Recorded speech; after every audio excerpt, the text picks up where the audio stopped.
Kabanata 16:01. Kahit na hindi niya maintindihan. Gayunpaman, namatay si Nicole. Mayroon bang gamit para sa iba?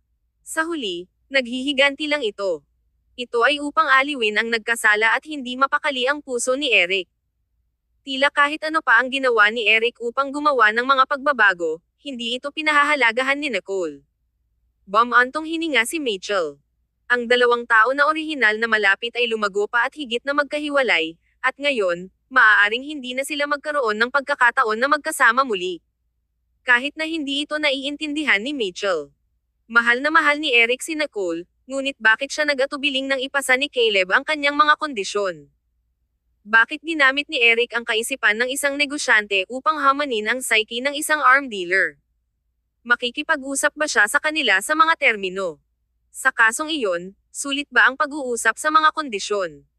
Malinaw na ipinadala si Angie sa paliparan sa Timog Silangang Asya, ngunit biglang nagbago ang kanyang isipan at nais na iwanan si Angie bilang pangwakas na bargaining chip. Hindi maintindihan ni Mitchell kung bakit. Mas mahalaga ba si Angie kay Caleb, o mas mahalaga ba si Nicole kay Eric? Itinuro ni Caleb ang aralin kay Eric. Ang ilang mga deal ay hindi tungkol sa negosyo, at ang kalaban ay walang karapatang pumili.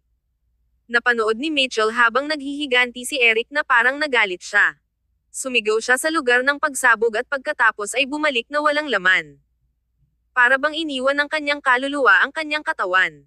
Mahal ni Eric si Nicole, ngunit siya rin ang pumatay kay Nicole. Hindi mahalaga kung ano ang ginawa ni Eric, huli na. Nang makita ni Mitchell ang paanyaya na ipinadala ng Stanton Corporation, nais niyang pasayahin si Eric, kaya ibinigay niya ito kay Eric. Si Eric ay hindi magiging walang malasakit sa kanila, kaya siya ay dumating. Sa hindi inaasahan, nakita nila si Nicole na andoon. Nakalimutan ni Mitchell na kumilos sandali. Nakarating na si Eric sa harap ni Nicole, ang kanyang matangkad at tuwid na figure ay tila bahagyang bony. Si Eric ay sobrang manipis na siya ay mukhang ibang tao mula sa nakaraan. Sa panahong iyon, parang siya ang namatay. Ang kanyang madilim, pitch black na mga mata ay may isang galit na undercurrent sa kanila, na parang ang kanyang emosyon ay malapit nang mawala. Nagkaroon ng galit, sorpresa, pagkabigla, at isang pagpapahayag ng pagkawala ng isang bagay at pagbalik ito. Hindi pinalampas ni Nicole ang alinman sa mga ekspresyon sa kanyang mukha. Gayunpaman, ang kanyang reaksyon ay lubos na magaan. Napakagaan na walang makikita ang bakas ng damdamin.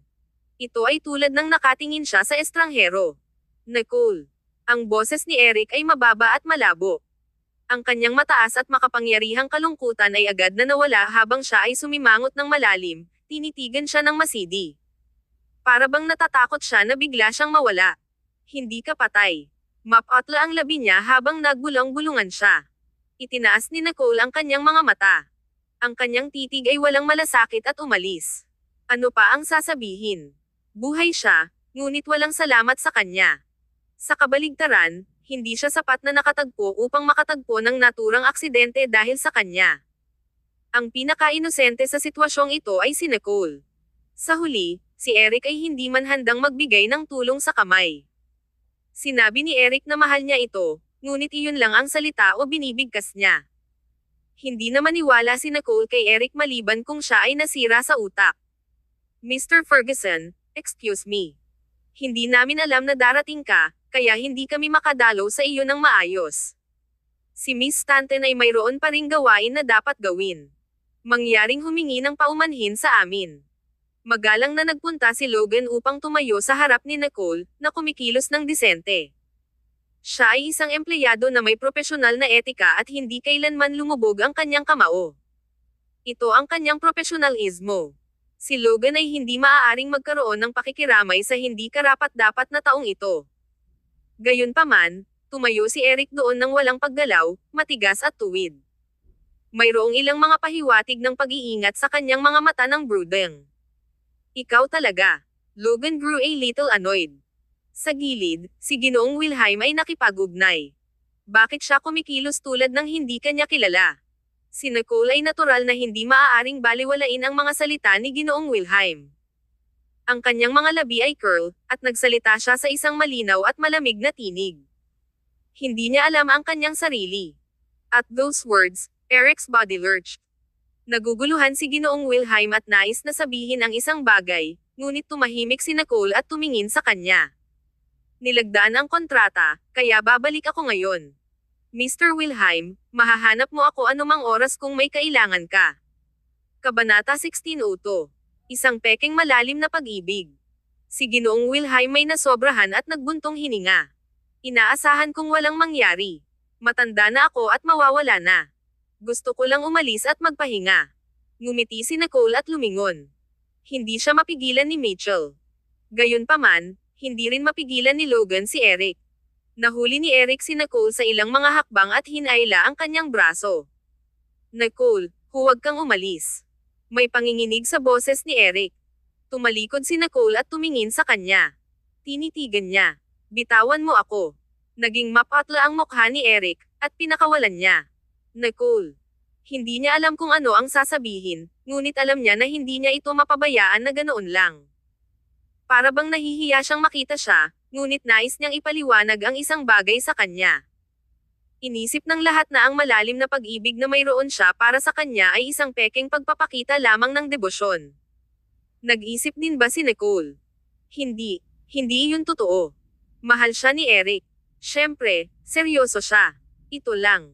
Ang mga mata ni Eric ay namula bago siya makapagsalita.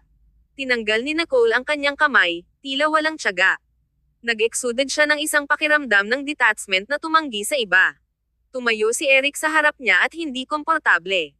Hindi lamang siya komportable dahil sa pagkakasala. Pumagitna si Logan. Mr. Ferguson, Miss Stanton, hindi ito maayos at kailangang umalis ka agad. Mangyaring huwag antalahin siya.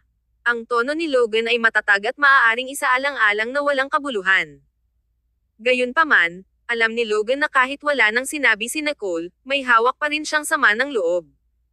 Imposible para kay Nicole na magkaroon ng anumang bagay kay Eric.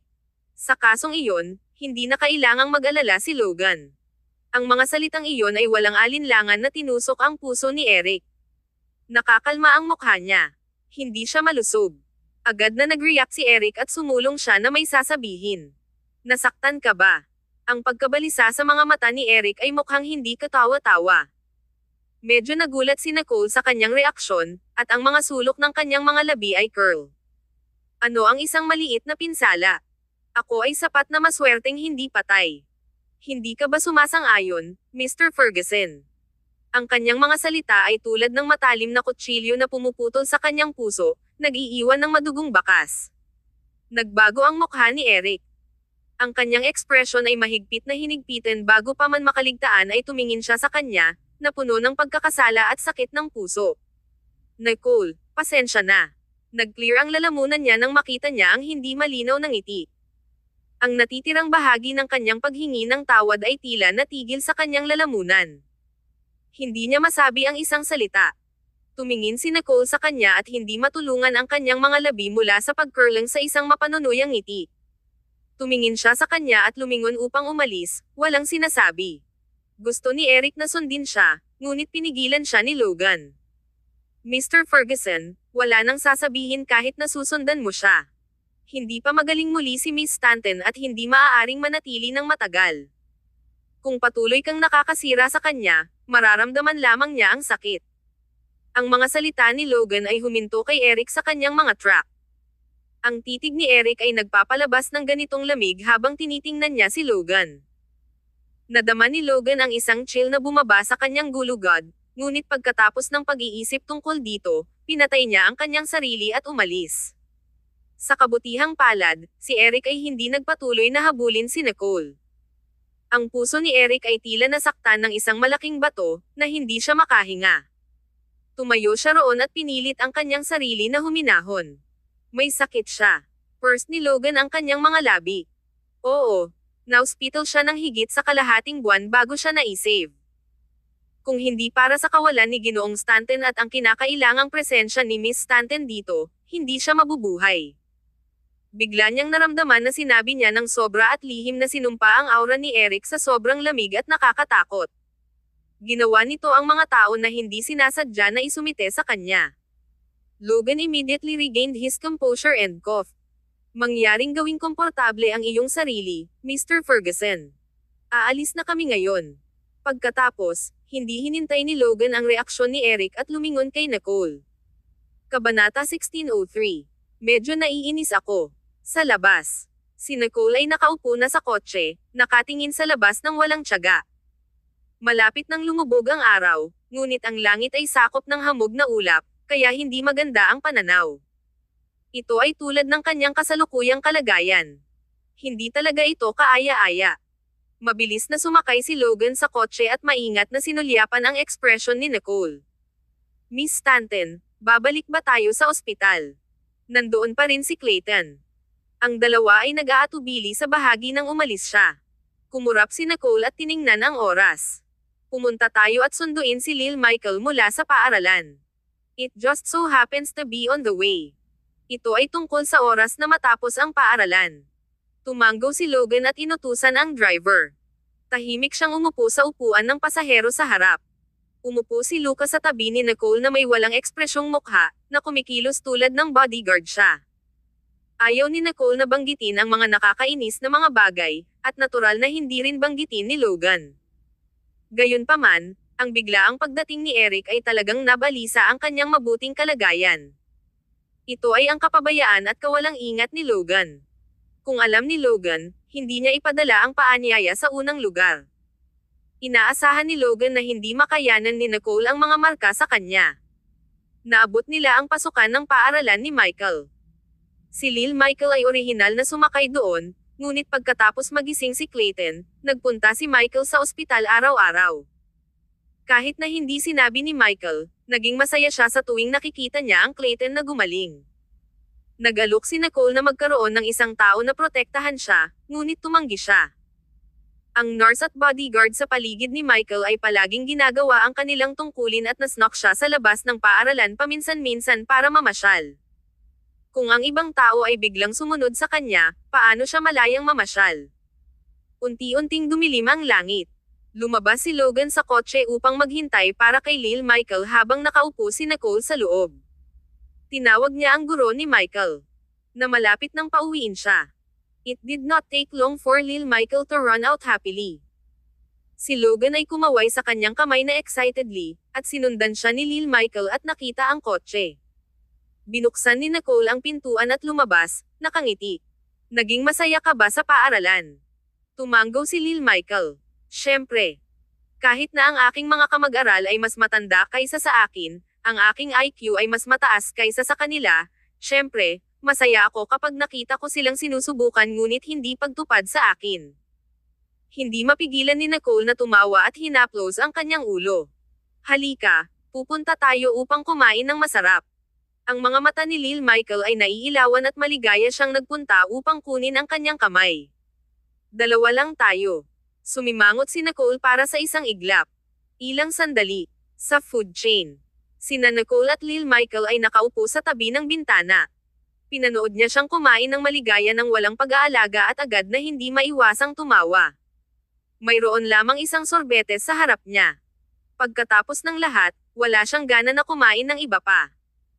Sa talahanayan sa tabi nila, sina Logan at Luca ay maraming pagkain sa harap nila, mula sa mga burger hanggang sa French fries hanggang sa pinirito na manok, ngunit ang dalawa sa kanila ay hindi ginalaw. Hindi na kailangang sabihin, kahit nakatulong ni Logan si Nicole, siya ay itinuturing na isang senior sa company.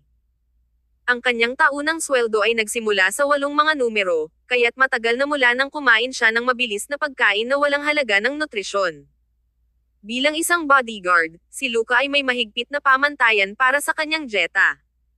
Ang pritong pagkain ay hindi kailanman isa sa kanyang mga pagpipilian.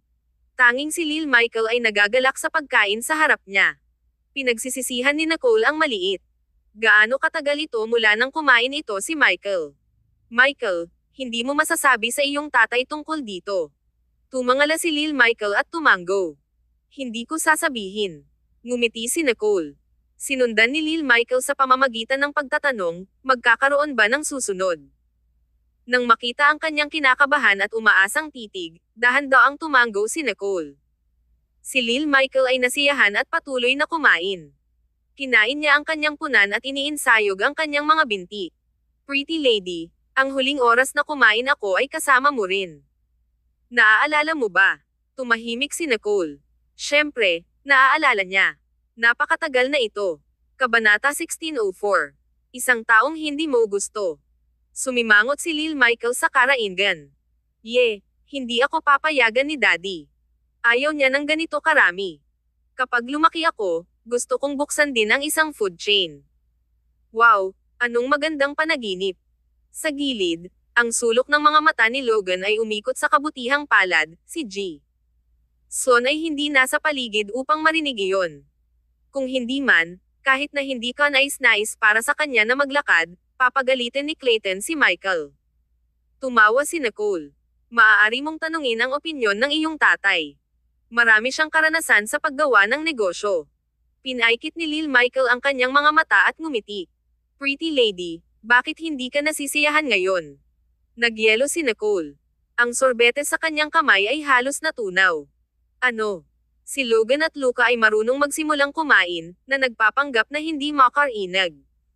Sinabi ni Lil Michael, hindi ka nasisiyahan kanina sa kotse. Nagalit ka ba kay tatay kapag lumaki ako, maaari mo lang siyang itapon. Hindi ako magagalit. Hindi maiwasang tumawa si Nicole. Tumahimik siya bago magsalita. Hindi. Nakilala ko lang ang isang taong hindi ko gusto. Pagkatapos ng isang pagpos, tumingin siya sa kanya. Mayroon ka bang hindi mo gusto? Si Lil Michael ay nag-isip ng ilang sandali at tumango, pagkatapos ay umiling-iling siya. Ang taong iyon na nagbuli sa akin sa huling oras. Hindi ko siya gusto. Hindi ko rin gusto ang guro na tumulong sa kanya. Ngunit pagkatapos ng pag-iisip tungkol dito, kahit na kinamumuhian ko pa rin sila, lahat ito ay nakaraan.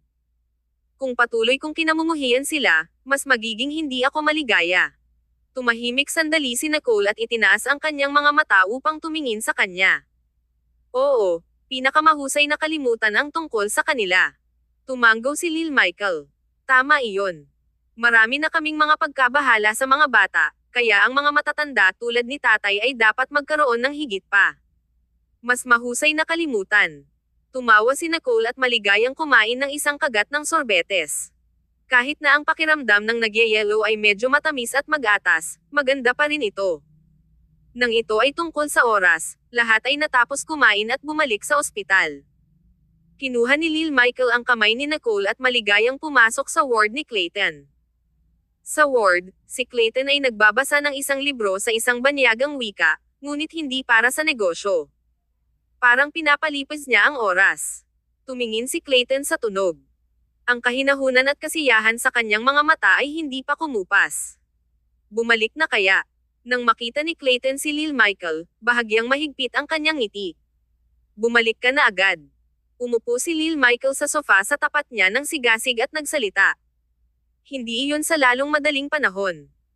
Kinuha pa ako ng pretty lady na kumain ng masarap na pagkain. Oh, nakalimutan kong may talkie out ang ilan para sa iyo. Ang ngiti sa mukha ni Clayton ay tumigas. Tumingin siya sa ekspresyon ni Lil Michael at biglang nakaramdam ang kanyang mga kamay.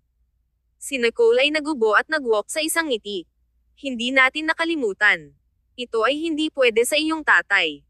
Kailangan niyang kumain ng masustansyang pagkain, kaya ang kinakain natin ay hindi kaaya-aya sa kanyang paggaling.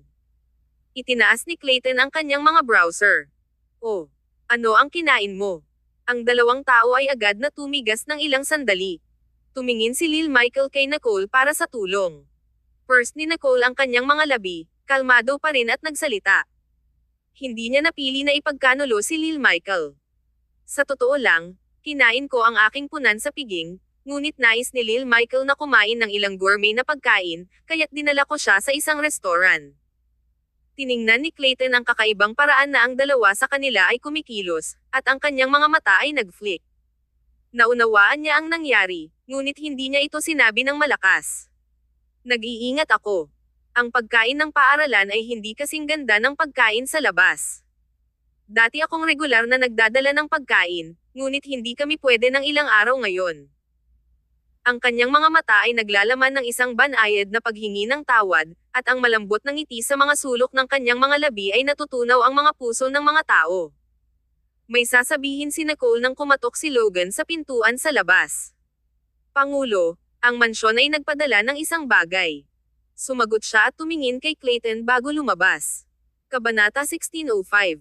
Baguhin ang paraan ng pakikipag-usap mo sa kanya. Tanging sina Clayton at Lil Michael ang naiwan sa ward. Tumingin si Clayton kay Lil Michael na walang galaw. Agad na lumambot ang puso ni Lil Michael nang marinig niya ang mga salita ni Clayton. Ang isang pakiramdam ng pagsamba ay agad na sumulong, na iniwan ang kanyang maliit na ulo na ganap na hindi nababagabag.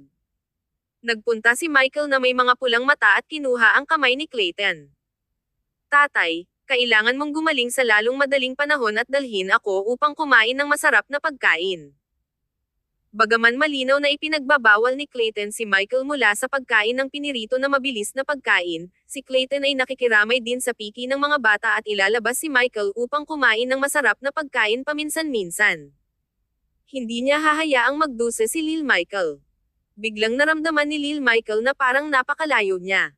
Parang ang food chain na pagkain na ito ay isang pagtataksil kay Clayton. Ang pagkakasala ay bumangon ng kusang. Inabot ni Clayton at hinawakan ang mga pulang mata ng batang lalaki. Mainit ang tingin niya sa isang ngiti. Alam ko. Nag-aalala kang may sakit kapag nasugatan si tatay, di ba? Si Lil Michael ay nagyelo para sa isang segundo at tumanggo ng malakas. Tama iyon. Ngumiti si Clayton. Para sa mga taon na lumipas, lagi kitang inaalagaan sa pamamagitan ng aking sarili. Kahit na may mga oras na hindi ako sapat na maingat, hinayaan kong ibigay sa iyo ang nurse at bodyguard upang makagawa para dito. Ang dalawa sa atin ay nakasalalay sa bawat isa sa loob ng maraming taon. Ang tatay ay laging nag-dote sa iyo ng pinakamabuti. Wala kang anumang sasabihin sa akin. Hindi inaasahan ni Lil Michael na sabihin ni Clayton ang isang bagay kaya nakakaantig. Ang kanyang mga pula na mata ay nagbubuhos ng luha. Pinunasan niya ito at nag-atubiling sandali bago magpasya na sabihin ang katotohanan. Okay, tatay. Tanong ko sa magandang ginang na dalhin ako sa food chain ngayong gabi, ngunit hindi ito ang kanyang ideya. Ako ang nagpilit. Tumigas ang mukha ni Clayton. He held back a snicker, ngunit tiningnan niya ng mabuti si Lil Michael. Itinaas ni Lil Michael ang kanyang kamay bago mabuksan ni Clayton ang kanyang bibig upang sawayin siya. Tatay, ito ay isang beses lamang. Hindi na ito mangyayari. Ipinangako ko na hindi ko na ito gagawin muli. Inabot ni Clayton at hinaplos ang kanyang ulo. Malinaw at mainit ang boses niya. Alam kong ikaw ay isang mabuting batang lalaki na nagpapanatili ng kanyang salita, ngunit. Lumapit siya, at agad na kinakabahan si Lil Michael. Ang boses ni Clayton ay bumaba ng bahagya, na may isang hindi mapag-aalinlanganan na tono. Alam mo ang tungkol sa aking relasyon sa pretty lady, di ba? First ni Lil Michael ang kanyang mga labi at tahimik na tiningnan siya. Nagdilim ang kanyang mga mata sa isang iglap. Nahuli ni Clayton ang ekspresyon, ngunit patuloy siyang nagsasalita. Kami ay magkasama ngayon, at magkakasama rin tayo sa hinaharap. Sa mga Medianian, ang paraan ng pakikipag-usap ng mga tao sa bawat isa ay napakahalaga. Ito ay isang bagay na seryoso. Lil Michael sniffed. Ang kanyang asol na mga mata ay tulad ng isang malinaw na lawa, ganap na walang bahid. Para bang nakikita niya ang buong mundo sa lahat ng dalisay na malawak nito. Ngunit hindi ka pa kasal. Ako ang isa na nakilala muna ang ginang. Nag-ungol si Michael sa kawalan ng katarungan, medyo nag-aatubili. Ang batang lalaki ay napakamatalino, kaya natural na naintindihan niya. Ano ang ibig sabihin ni Clayton? Hindi lamang makaya ni Clayton na makita siya at magandang ginang na may magandang relasyon, di ba? Ang mga kalalakihan ay sobrang makitid at maliit. Tumawa si Clayton na may bahagyang smug na hitsura sa kanyang mga mata. Hindi mahalaga kung sino ang una. Ang mahalaga ay kung nakatagpo ka ng tamang tao. Sa hinaharap, inaasahan kong mababago mo ang iyong posisyon sa oras. Kahit nakasama ko si Nicole, mamahalin pa rin kita tulad ng dati. Ibinaba ni Lil Michael ang kanyang titig, pakiramdam na medyo nawala. Sinabi niya na magpapatuloy siya sa pag-ibig sa akin tulad ng dati. Ito ay isang dahilan lamang upang makasama ang magandang ginang. Naisip ni Lil Michael. Siyempre, ituturing ka rin ni Nicole bilang kanyang anak. Sa sandaling natapos ni Clayton ang pagsasalita, nagyelo si Lil Michael. Anak niya. Hindi kailanman sa kanyang mga pangarap ay iniisip ni Michael na siya ay magiging anak ni Nicole. Ang balita na ito ay masyadong nakakasakit ng puso. Kabanata 1606. Lumabas at umiyak. Binuksan ni Lil Michael ang kanyang bibig. Pula ang kanyang mga mata, at malapit na siyang magsalita nang sinulyapan siya ni Clayton ng isang nakakatakot na hitsura. Ito ay labis na mapang-api. Tandaan, mula ngayon, hindi siya magandang ginang, ngunit magandang tiya. Siyempre, kung nais mong tugunan siya bilang iba pa, kailangan mong maghintay hanggang matapos na magpakasal kami ni Nicole. Ang tono ni Clayton ay nakaka-relax, na parang naglalarawan siya ng isang magandang kinabukasan para sa kanyang sarili at si Nicole matapos silang magpakasal. Tugunan si Nicole bilang iba pa. Nanay. Ito ay talagang isang malaking suntok kay Michael. Kinagat ni Lil Michael ang kanyang ibabang labi. Sumasang-ayon ba ang pretty lady? Tumawa si Clayton. Siyempre. Kung hindi man, bakit gusto niya akong makasama sa lahat ng oras? Medyo walang kahihiyan, ngunit totoo ito. Malungkot si Lil Michael. O hindi. Magandang ginang ay hindi na akin. Nihok ni Clayton ang labi niya. Ang mga batang lalaki ay hindi dapat lumuha ng luha sa harap ng mga tao. Kung nais mong umiyak, lumabas at umiyak mamaya. Baka makita ito ni Nicole. Naisip ni Clayton. Siyempre, hindi sasabihin ni Clayton ang mga salitang ito ng malakas. Sa sandaling natapos ni Clayton ang sinabi niya, lumakad si Nicole kasama ang isang lalagyan ng pagkain at ngumiti. Ginawa ni Ginoong Anderson ang dessert ngayon. Ito ay nangyari na si Lil Michael ay narito rin. Sinulyapan siya ni Lil Michael, pagkatapos ay mabilis na ibinaba ang kanyang ulo. Walang nakita si Nicole. Itinaas niya ang kanyang mga paa at naglakad papunta sa kabilang linya ng kama ni Clayton, pagkatapos ay ibinigay ang kahon. Binigyan siya ni Clayton ng isang banayad na hitsura na napuno ng tenderness. Kinuha niya ang pagkain at ibinigay ang mga tarts kay Nicole. Sinulyapan ni Nicole ang mga egg tarts, kinuha ang isa, at ibinigay ito kay Lil Michael. Hindi ba ito ang paborito ni Lil Michael? Bakit hindi siya gumanti? Naisip ni Nicole. Si Lil Michael ay nakabitin ang kanyang ulo at hindi gumalaw ng kalamnan. Natigilan si Nicole at malapit nang magsalita ng si Clayton ay nagubo sa isang malalim na tinig tulad ng siya ay nagpapahiwatig sa isang bagay. Hinawakan ni Lil Michael ang kanyang leeg, dahan-daang itinaas ang kanyang ulo, at kinuha ang tart. Salamat, pretty la. Pretty auntie. Binago niya ang paraan ng pag-uusap niya sa kanya, at maging ang kanyang tinig ay naging mas maliit. Mahinang nagyelo si Nicole. Tumangala siya sa sorpresa. Nahuhumaling ba ako? Tinawag lang niya sa akin ay auntie. Tiningnan ni Clayton si Michael na may ngiti ng simang. Napaka-matured niya matapos makita ang sakit ng kanyang ama. Michael, hindi mo pa ba kailangan gawin ang iyong araling bahay? Tumanggaw si Lil Michael, pagkatapos ay lumakad kasama ang egg tart sa kanyang kamay. Tumingin si Nicole sa figure ng maliit na Michael at nag-isip. Umiiyak ba siya? Ngumiti si Clayton at sinabing, hindi, naantig lang siya nang makita niya ang dessert. Hindi nagsalita si Nicole. Sino ang niloloko niya? Wala namang sinabi si Nicole at tinitigan si Clayton. May sinabi ka ba sa kanya? Bakit bigla niya akong tinawag na auntie? Bumantong hininga si Clayton. Ang kanyang mainit na mukha ay walang magawa. Kung tatawagan ka niyang ginang, kailangan ko rin bang tawagin ka rin ng ginang? Malinaw ang kanyang tinig tulad ng tubig sa tagsibol na bumagsak sa puso ni Nicole. Malinis ito at mainit-init tulad ng walang iba. Tumahimik si Nicole. Hindi niya ito inaasahan. Hindi niya maiwasang mapurol ng bahagya. Oo naman. Maaari mo rin akong tawaging ginang. No one can beat Nicole in being vexatious. Tumawa si Clayton. Hindi imposible. Halikan mo muna ako, at tatawagan kita kahit anong gusto mo. Pinahihit ni Nicole ang mga mata sa kanya. Nakakuha siya ng isang bargain at kahit na nagkaroon ng pagkakataon na kumilos ng cute. Inunat ni Clayton ang kanyang braso, kinuha ang kanyang kamay, at pinisil ito. Mabuti para sa kanya na baguhin ang paraan ng pakikipag-usap niya sa iyo. Kung hindi, hindi niya malalaman ang mga hangganan at magiging mas mahirap pamahalaan sa hinaharap. Hindi gaanong nagmamalasakit si Nicole tungkol sa pamagat. Hindi mahalaga kung ano, si Lil Michael ay isang kaibig-ibig na maliit na bata. Dahil sinabi ni Clayton, Hindi na kailangang iwasto ito. Anuman, wala pa ring mali dito.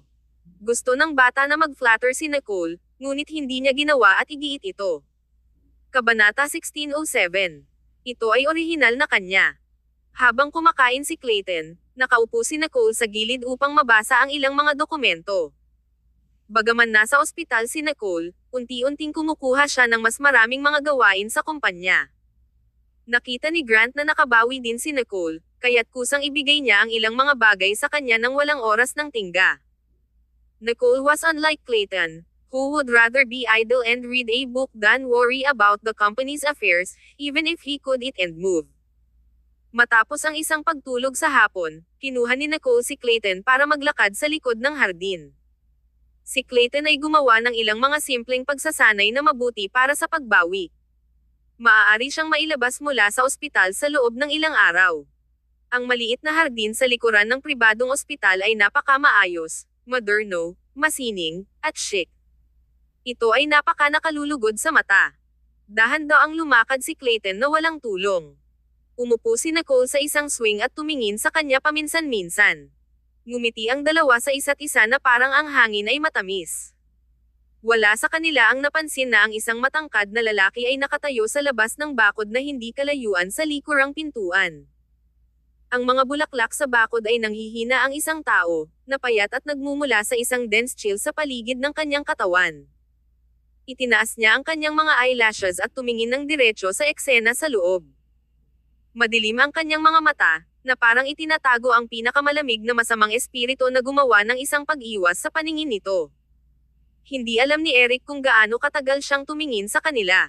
Naramdaman niya na ang kanyang puso ay sinaksak ng isang bagay na matalim. Na parang ito ay tumutulo ang dugo sa lupa, at naramdaman niya ang isang bangkay na naglalakad. Ang kanyang mga kamao ay mahigpit na clenched na ang kanyang mga ugat ay nakaumbok. Siya ay ganap na nalubog sa malamig na kawalan ng pag-asa. Si Eric ay hindi nakakaramdam ng malamig kahit na ang malamig na hangin ay sumabog sa kanyang katawan. Tumingin siya sa malayo at nakita ang paglalakad ni Clayton habang nakangiti si Nicole. Mayroong tulad ng isang pag-unawa sa taset sa pagitan ng mag-asawa na parang walang makukuha sa pagitan nila, at sila lamang ang dalawang tao na naiwan sa mundong ito. Nadama ni Eric na gumawa siya ng isang labis na maling desisyon, ang uri na hindi maiiwasan. It seemed that the moment he made the decision, when he was rejoicing for having mentally prevailed, he was pronounced a death sentence. Hindi na kailangang humingi ng tawad si Eric dahil hindi lang nila kailangang marinig ito. Lahat ng nagawa ni Eric nang hindi sumuko ay ang pag-save ng kanyang nabigo na pag-aasawa. Gayunpaman, nawala ang babaeng ito sa kanyang sarili. Ngayon, mapapanood lamang niya dahil ang kanyang pares ng mga maliliwanag na mata ay tumanggap lamang ng ibang lalaki. Ito ay dapat na kanyang mundo, ngunit matagal na siyang inabandona. Malinaw na nagkaroon ng pagkakataon si Eric na maibalik siya. Siya ang nais ni Caleb na makitungo at ang isa na nakakuha ng balita, ngunit paano siya nawala sa kanya? Ang taong kasama niya ngayon ay si Clayton. Pula ang mga mata ni Eric. Ibinaon niya ang kanyang mga kuko sa kanyang mga palad, ngunit wala siyang naramdaman. Pinayagan ni Eric ang malamig na hangin na tumama sa kanyang katawan tulad ng isang kutsilyo. Hindi niya maintindihan kung paano ang dalawang tao sa loob ay hindi nakaramdam ng isang bakas ng lamig kapag ang kanilang paligid ay sobrang lamig. Mainit silang ngumiti at mukhang perpekto ng magkasama. Mas tumusok pa ito sa kanyang mga mata. Nakaramdam si Eric ng isang tumitibok na sakit. Ang kanyang mga mata ay madilim. Bigla, napanood ni Eric habang may sinabi si Nicole nang tumayo si Clayton sa harap niya. Ngumiti siya habang tumalon siya at ibinalot ang leeg ni Clayton, pagkatapos ay malumanay na hinalikan siya sa pisngi at mabilis na lumayo. Ngumiti si Clayton at mahigpit na hinawakan ang kanyang kamay. Ang dalawa sa kanila pagkatapos ay lumakad pabalik sa tabi-tabi.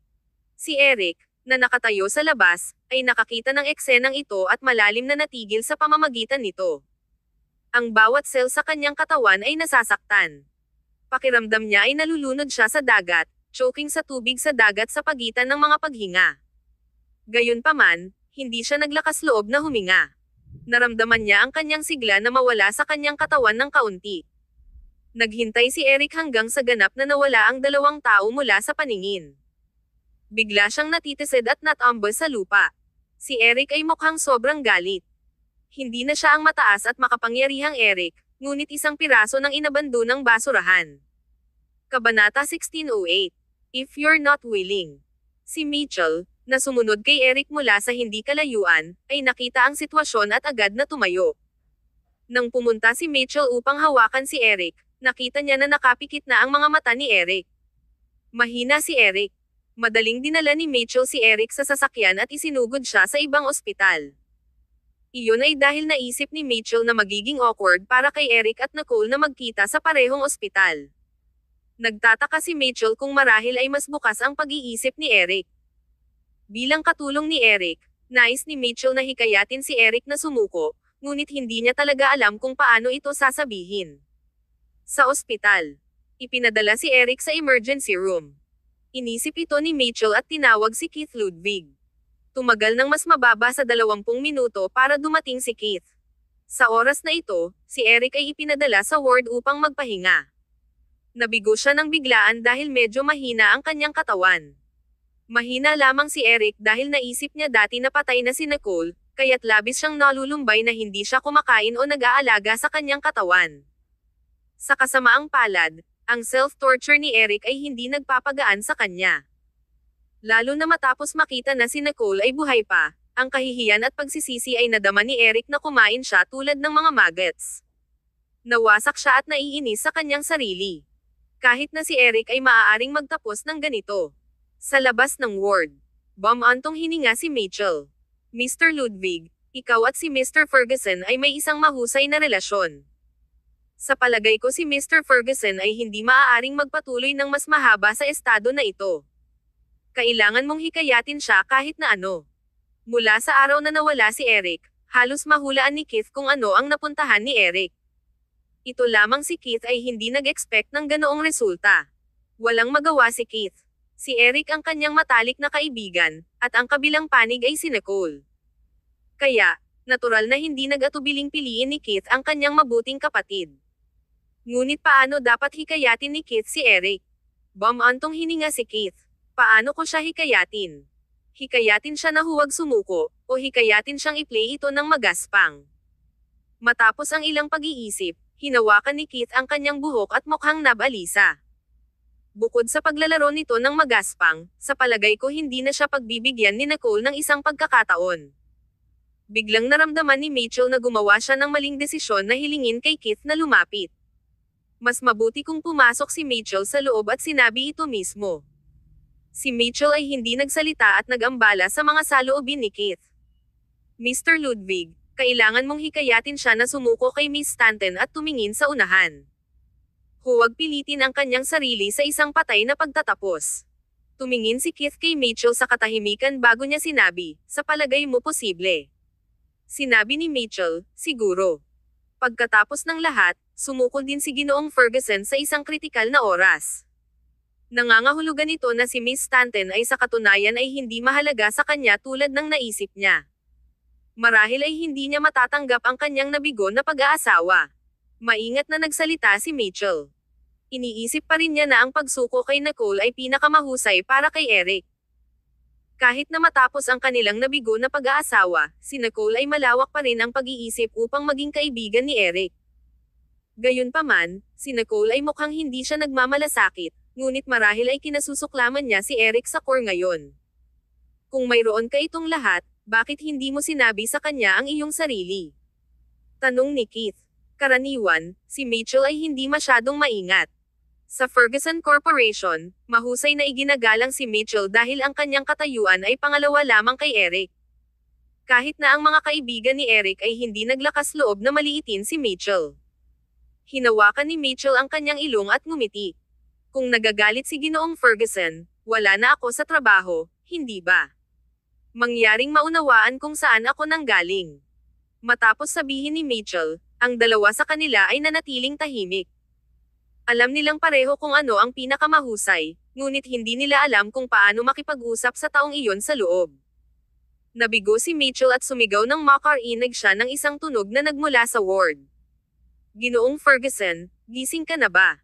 Tumayo si Keith at tumingin kay Mitchell. Hindi ako dapat lumapit sa kanya. Pagkatapos nito, huminga ng malalim si Keith at lumakad na nakataas ang kanyang ulo. Dahan-daang bumantong hininga si Mitchell. Patuloy siyang umupo. Mitchell was hopeful for Eric and Nicole when he recommended his cousin Toto to Eric. Back then, malinaw na nadama ni Nicole ang isang maliit na malambot na puso kay Eric, ngunit si Eric ay nag-screw hanggang sa punto ng walang pagbabalik, kaya sino ang masisisi niya dito? Ito ay simpleng mas mahusay na magpatuloy. Kabanata 1609. Galit pa rin sa iyo. Lumabas ang doktor sa ward na mukhang maingat at isinara ang pintuan. Umupo si Keith at tiningnan ang madilim na mukha na si Eric, na may ganitong asyan at natalo ang mga mata. Si Eric ay mukhang ibang tao kumpara sa masiglang tao na siya ay bumalik noon. Ferg. Biglang hindi alam ni Keith kung paano magsalita. Itinaas ni Eric ang kanyang madilim na mga mata nang walang tigil upang tumingin kay Keith. Ang kanyang tinig ay malalim at malabo na may hindi masabi na kalungkutan. May panaginip lang ako na tinawag ko siyang magbigay ng dugo kay Wendy. Masunurin siyang sumang-ayon at nagpunta. Sinabi ko sa kanya na huwag pumunta sa panaginip, na si Wendy ay nagpapanggap lamang at hindi niya kailangang magbigay ng dugo. Ngunit hindi niya ako marinig kahit na ano ang sinabi ko. Hindi siya tumalikod. Si Keith ay nag-choke for a sandali. Pakiramdam niya ay isang bola ng cotton ang pinalamanan sa kanyang dibdib. Nakita niya ang lax at tulala ang mga mata ni Eric na mukhang tinitingnan niya si Keith at hinihikayat ang nakaraan. Natapos na si Eric. Ang kanyang mga eyelashes ay huminto habang tinanong niya si Keith, gusto kong maging mabuti sa kanya, ngunit bakit palagi akong gumagawa ng mga bagay na nakakasakit sa kanya? Ferg, ikaw. Tumahimik si Keith sa isang segundo bago gumawa ng kanyang isip na magsalita. Kalimutan ito. Mabuti na nakaligtas siya. At least ang pamilyang Stanton ay hindi makakahanap ng problema sa iyo. Wala nang nagbago ngayon, na ang sitwasyon ay nagpapanatili ng balanse nito. At least Eric, wala siyang nawalan ng anuman at nalutas pa ang malaking problema na si Angie. Ang mukha ni Eric ay mapatla ng walang bakas ng dugo. Walang nagbago. Si Eric ay sumigaw at tumawa sa sarili deprecatingly. Ang mga sulok ng kanyang mga mata ay naging pula, at mukhang siya ay halos umiyak. Ngunit nagbago si Eric. Nagbago din si Nicole. Hindi na siya tatawid muli sa kanya. Muli na nakilala ni Eric ang kanyang kalupitan. Kinurot ni Keith ang kanyang kilay at tiningnan si Eric. Nais niyang aliwin si Eric, ngunit hindi niya alam kung paano. Si Keith ay hindi makatayo upang makita si Eric na mukhang napakalaki at patuloy na nakatira sa self-reproach magpakailanman. Ferg, hindi alintana kung mayroong anumang pagbabago na nakaraan niya. Alam nating lahat ang iyong damdamin para sa kanya, at marahil ay malinaw din siya. Nag-flick ang tingin ni Eric. Tumingin siya kay Keith na may mukha ng tot at hindi nagsasalita. Sinabi ni Keith, ito ay tulad ng kung paano alam ni Livia na mahal ko siya, ngunit kinamumuhian niya lang ako sa pagiging masyadong mabagsik sa nakaraan, kaya ayaw niya akong patawarin ng madali. Handa akong gumawa ng anuman para sa kanya at humihingi ng tawad sa natitirang buhay ko. Ngunit sa iyong kaso, hindi gusto ni Nicole na ang iyong paghingi ng tawad. Maaari rin niyang masisi si Caleb na nagsimula sa aksidente, ngunit kahit gaano ka nagkasala ngayon, lahat ito ay hindi mo maaaring panatilihin ang pagsisi para sa iyong desisyon at basura ang iyong buhay. Kung gayon, ano pa ang magagawa ko? Ang tingin ni Eric ay nanginginig ng bahagya. Sa kauna-unahang pagkakataon sa kanyang buhay, si Eric ay nasa dulo ng kanyang wits. First ni Keith ang kanyang mga labi. Ferg, pumunta at humingi ng tawad kay Nicole. Ipaliwanag kung bakit mo ginawa ang pagpili na iyon sa sandaling iyon. Kahit na siya ay magpasya na patawarin ka, dapat ka pa ring humingi ng tawad. Ito ay mas mahusay kaysa sa pagtago mula sa kanya magpakailanman. Hindi niya ako patatawarin. Magaspang ang tinig ni Eric, at malamig ang tono niya. Alam ni Eric na hindi na siya patatawarin ni Nicole. Paano mo malalaman na hindi mo pa sunubukan? Tumahimik si Keith at idinagdag, may utang ka sa kanya. Dapat mong tapusin ito, di ba? Nang sabihin ito ni Keith, naramdaman din niya ang kanyang anit as panginginig. Hindi mahalaga kung makikinig ba si Eric sa mungkahi ni Keith. Ang pangunahing punto ay upang hayaang kilalanin ni Eric ang katotohanan na hindi na niya makakasama si Nicole. Matapos sabihin ni Keith iyon, tumahimik ang silid. Si Keith ay tinignan kung ano ang ekspresyon ni Eric na naging matigas at madilim. Agad na hamin na si Eric, at mukhang masungit siya at kaaya-aya. Makalipas ang ilang oras, nadama ni Keith na walang saysay na magsalita pa. Wala ring ibang masasabi. Tulad ng malapit na tumayo si Keith at umalis upang makapagpahinga ng maayos si Eric, biglang nagsalita si Eric sa isang tuyo at mababang boses. Galit na galit pa rin ba sa ngayon ang iyong asawa? Kabanata 16:10. Siya ay isang kasuklam-suklam na tao. Si Eric at Keith ay malinaw na pareho sa parehong sitwasyon, ngunit bakit mabawi ni Keith ang puso ng kanyang asawa? Bakit lumayo si Eric at malayo pa kay Nicole? Ilang sandali, nakita ni Eric ang pag-asa sa pamamagitan ng karanasan ni Keith, na iniisip na siya at si Nicole ay magiging katulad ni Keith at Livia. After all, Livia still chose Keith after she dated Nathaniel. Gayunpaman, ang relasyon ni Nicole kay Clayton ay naging mas mahusay at mas mahusay. Ganap na nawalan ng paningin si Eric sa kanyang pag-asa. Tila siya ay bumagsak sa isang kumunoy ng desperasyon. Ang mas nagpupumig siya, mas mahirap itong lumabas. Si Keith ay nagyelo para sa isang segundo at sumasalamin sa mahabang panahon bago sagutin ang kanyang tanong. Siyempre, kinamumuhian niya ako. Si Keith ay may isang mapait na ngiti, na may kaunting walang magawa at pagpayag. Upang maging matapat, sinamantala ko ang sitwasyon noon nang binigyan ni Livia si Nathaniel ng malamig na pakikitungo. Iyon ang nahanap ko ang pagkakataon. Kung hindi man, paano ako makakakuha ng swerte? Bumantong hininga si Keith. Naging pula ang kanyang mga mata, at ayaw niyang pag-usapan ito kailanman. Aalis na ako. Ferg, huwag mo masyadong itulak ang iyong sarili. Tinapik niya ang balikat ni Eric bago maglakad palabas ng mabibigat na yapak. Si Keith ay naiiba mula sa pagpasok niya sa ward. Lumabas siya ng isang madilim na mukha, na parang ang taong kailangang makonsol ay maging si Keith. Nagulat si Mitchell at lumapit sa kanya. Mr. Ludwig, okay ka lang ba? Logically, Eric would not be in the mood to do anything to Keith at this moment. Curled ni Keith ang mga sulok ng kanyang mga labi, sumulong, at sinabi ng walang pasubali, mabuti ako. Iiwan ko ang natitira sa iyo. Ang puso ni Keith ay lumulubog na parang isang malaking bato ang bumaksak. Ang pagbabago ng puso ni Livia ay hindi dahil kay Keith, ngunit dahil sa kanilang anak. Si Keith ay kasuklam-suklam at walang kahihiyan upang samantalahin ang malamig na digmaan sa pagitan ni Livia at Nathaniel na mag-spike ng kanyang inumin at panggagahasa sa kanya.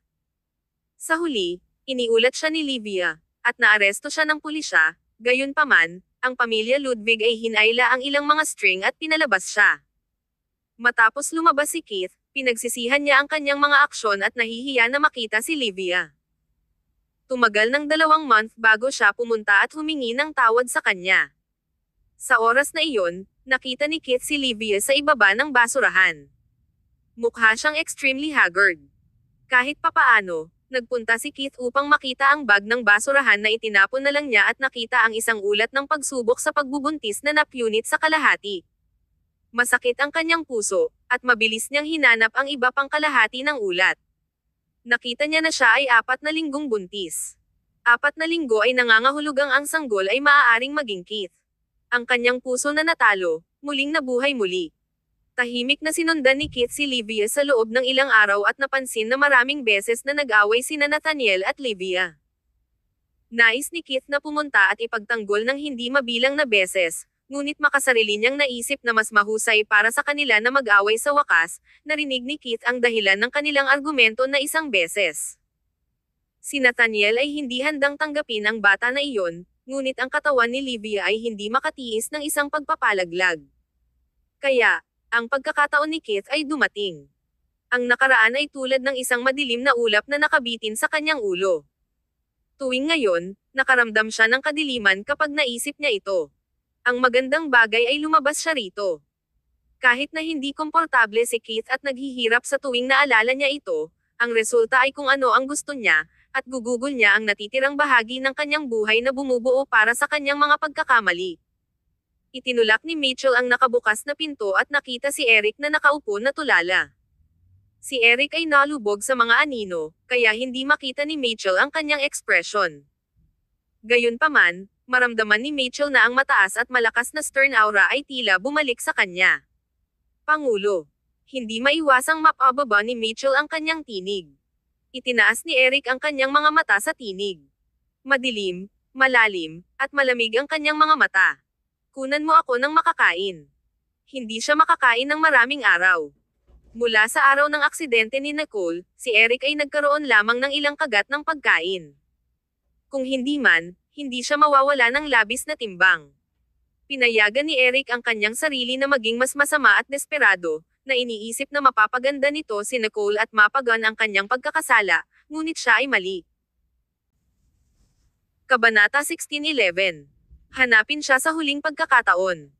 Dahil ang lahat ay nauna ng natukoy, ang ginawa niya ay walang saysay. Bakit kailangan ni Eric na maglagay ng isang nakalulungkot na hitsura upang linlanggan ang sarili? Sinara ni Eric ang kanyang mga eyes. Hindi nawala ang buhay ni Nicole. Dapat siyang makaramdam ng walang katumbas na saya para doon. Narinig ni Mitchell ang utos ni Eric at nagyelo sa for a moment. Nang makita ni Mitchell na ipinikit ni Eric ang kanyang mga mata, alam niya na ayaw ni Eric na ulitin ito at hindi niya ito pinipigilan. Sumagot siya kay Eric at lumabas upang maghanda ng pagkain para kay Eric. Natapos ni Eric na kumain ng kanyang pagkain ng may kahirapan. Inisip ni Mitchell na ang payo ni Keith na nakuha kay Eric at handa na si Eric na bumalik sa kumpanya upang maging isang mahusay na pinuno.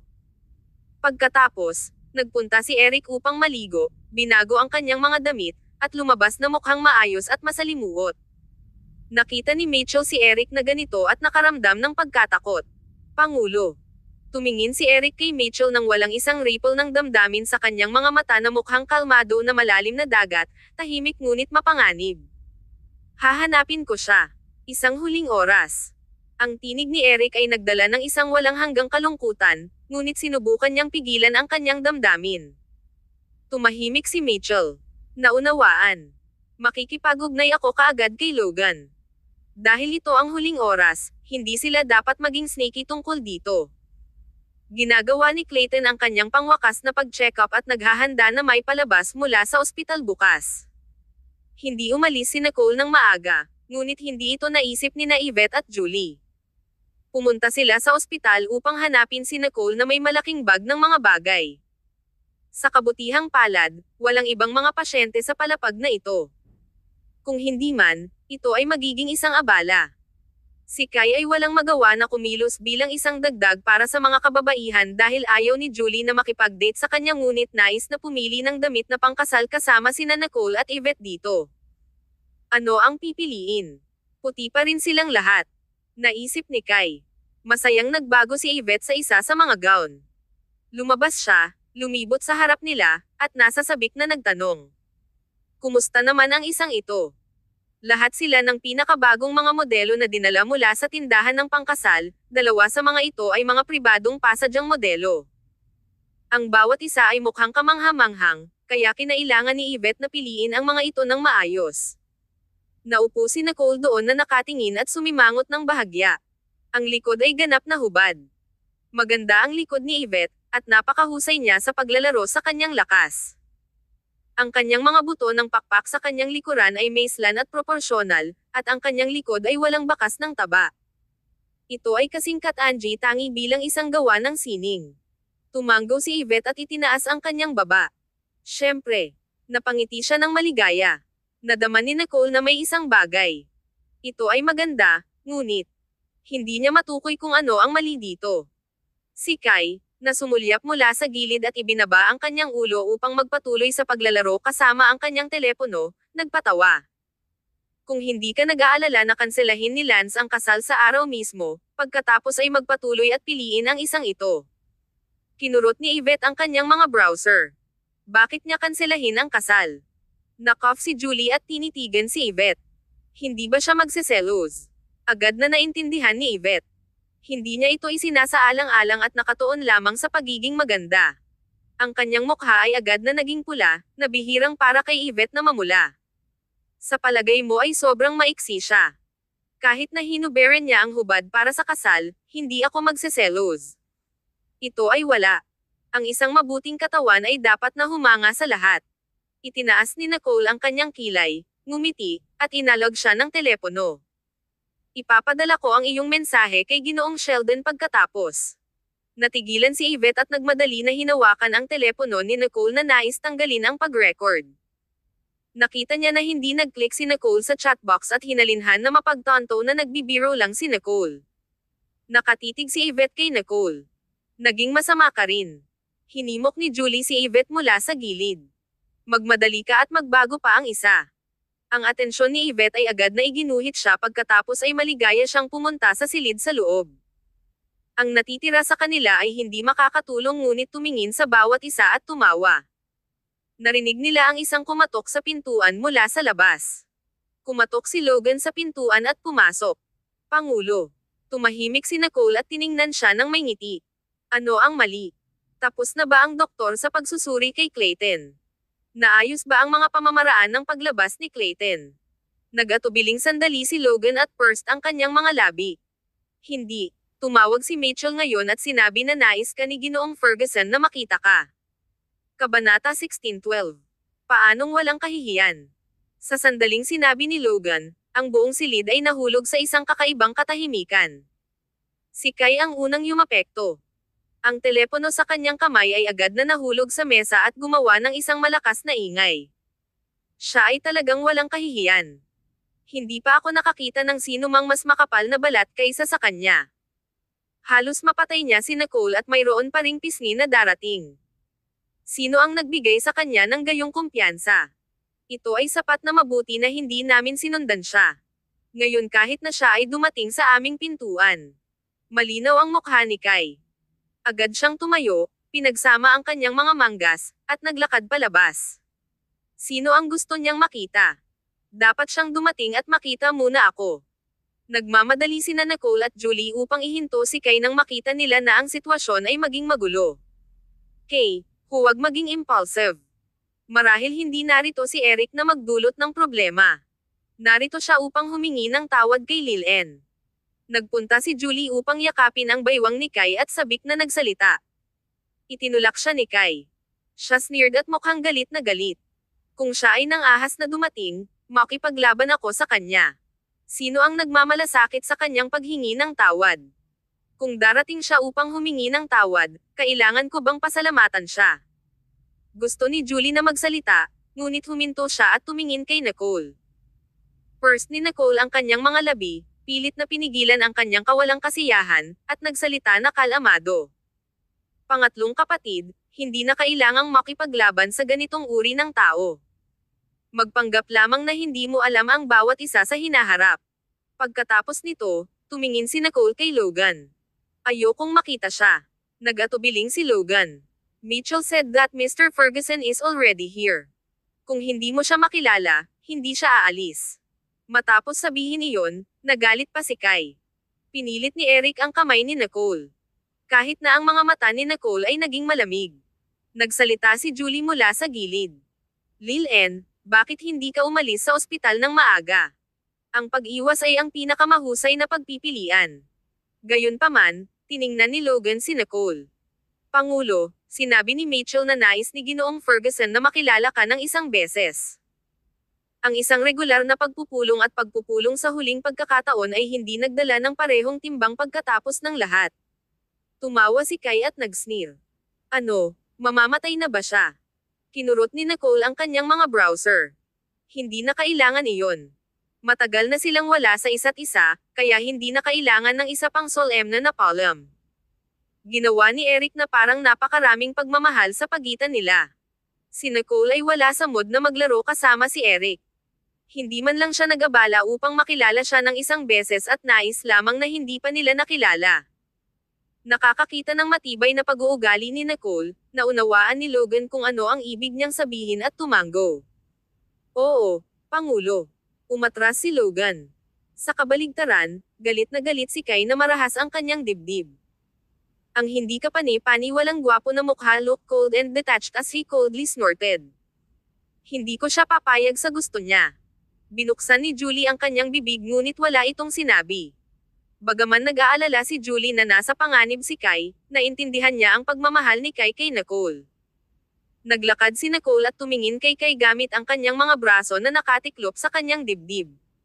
Siya ay walang magawa at nakaramdam ng isang paparating na sakit ng ulo. Kay, maaari ka bang huminahon? Nanlaki ang mga mata ni Kay. Ikaw ay walang puso, little brat. Galit lang ako dahil sa iyo. Nicole's face is up a lot. She laughed. Huwag kang mag-alala. Sa palagay mo ba ang iyong kapatid na babae ay isang tao na mawawala lamang sa ganyan? Hindi ka maaaring magaspang kung nais mong sumalungat sa kanya. Kinurot ni Kay ang kilay niya at nais na mag-usisa pa nang lumabas si Yvette mula sa silid sa loob. Ano ang nangyayari? Bakit naririnig ko ang isang tao na nagtatalo sa labas? Ang damit na pangkasal na na-change niya ay Kat Angie Tangi, ito rin ang kanyang pasadyang modelo. Ito ay masyadong konserbatibo. Maliban sa leeg, hindi maraming mga lugar ang nakalantad, ngunit pinasisigla nito ang kanyang baywang. Ang mga mata ni Nicole ay naiilawan. Ito ay napakarilag. Tumanggaw si Julie.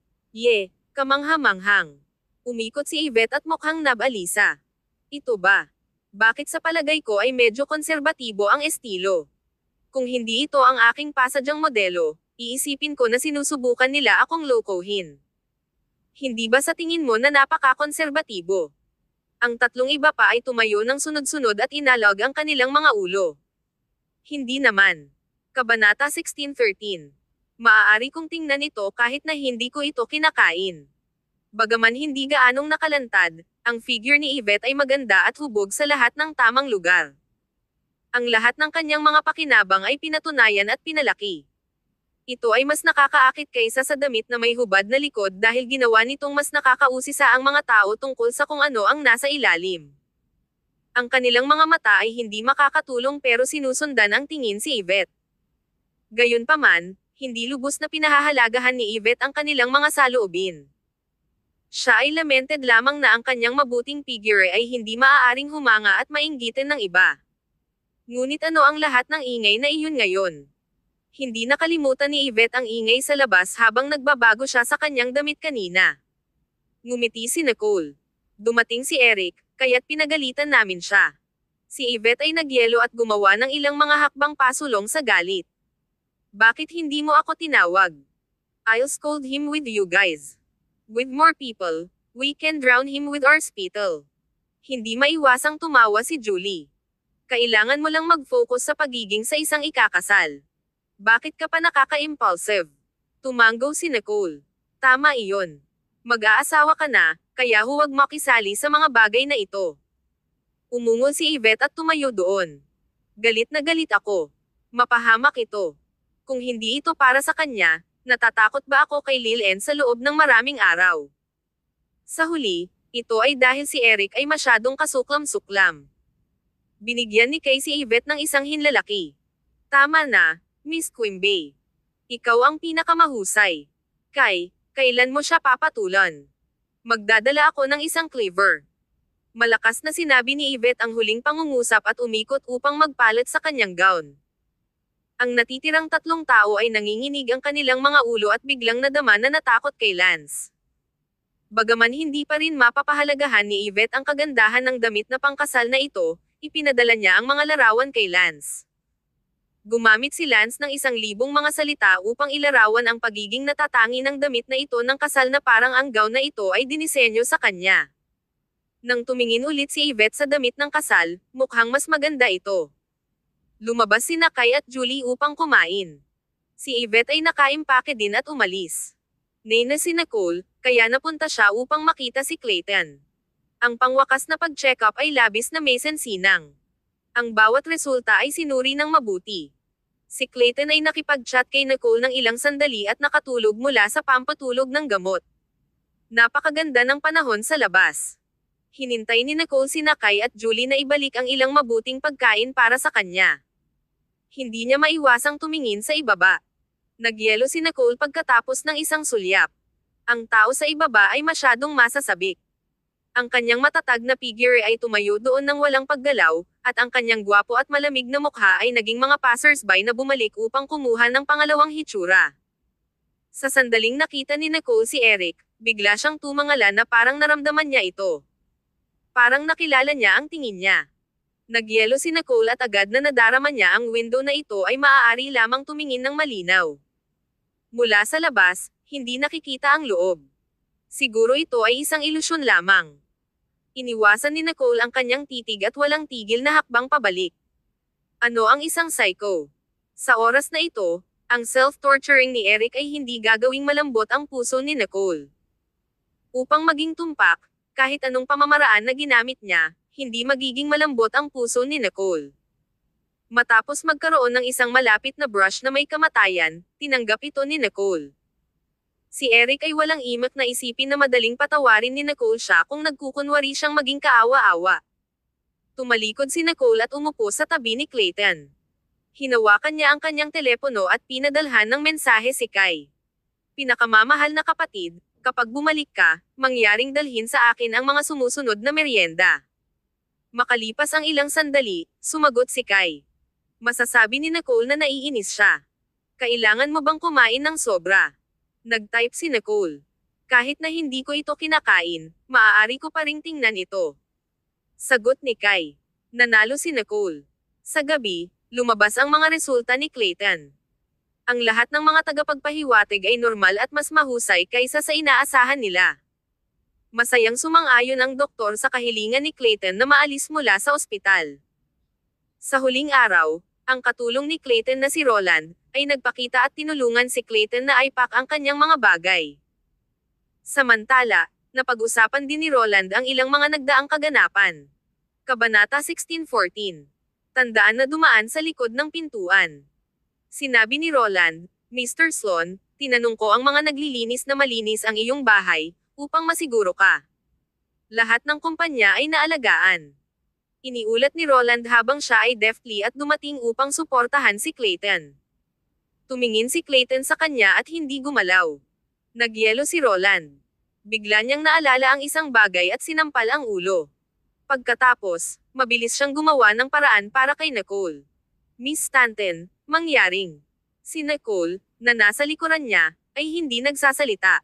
Si Roland ay walang ibang ekspresyon, na parang hindi niya alam na halos namatay si Clayton. Hindi rin siya nagulat sa pag-ospital kay Clayton. Hindi maiwasang makaramdam si Nicole ngunit medyo nagulat. Masayang inunat ni Clayton ang kanyang braso para kay Nicole upang siya ay lumapit at hawakan siya.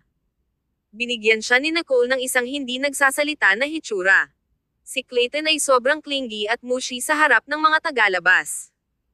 Pumunta siya at tinapik ang braso ni Clayton, pagkatapos ay binuksan ang pintuan at naglakad palabas. Tumingin ulit si Roland kay Clayton at hinawakan ang kanyang ilong habang maingat siyang nagtanong. Mr. Sloan, sigurado ka ba na kayong dalawa ay talagang makikipag-date? Agad na binawi ni Clayton ang kanyang malumanay na titig at sinulyapan si Roland ng matindi at mapanganib. Pinahid ni Roland ang kanyang leeg at hindi nang ahas na hindi nagsabi ng ibang salita. Kinuha niya ang pagkakataon na umalis.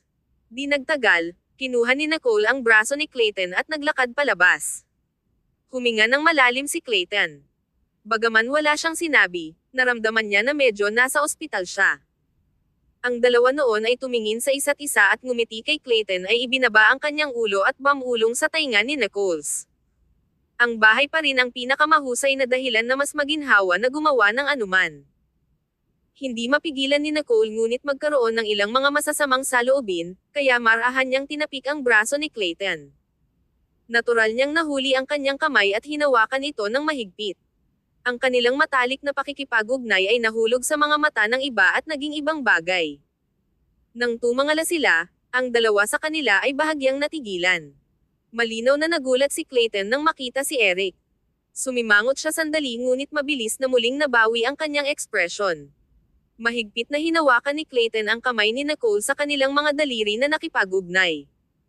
Ang mga sulok ng kanyang mga labi ay nagdala ng isang mainit na ngiti. Naisip niya na hindi susuko si Eric, ngunit naisip niya na sa pagpapahalaga sa sarili ni Eric, hindi kukunin ni Eric ang inisyatibo upang lapitan sila. Sino ang nakakaalam na si Eric ay lilito sa harap nila?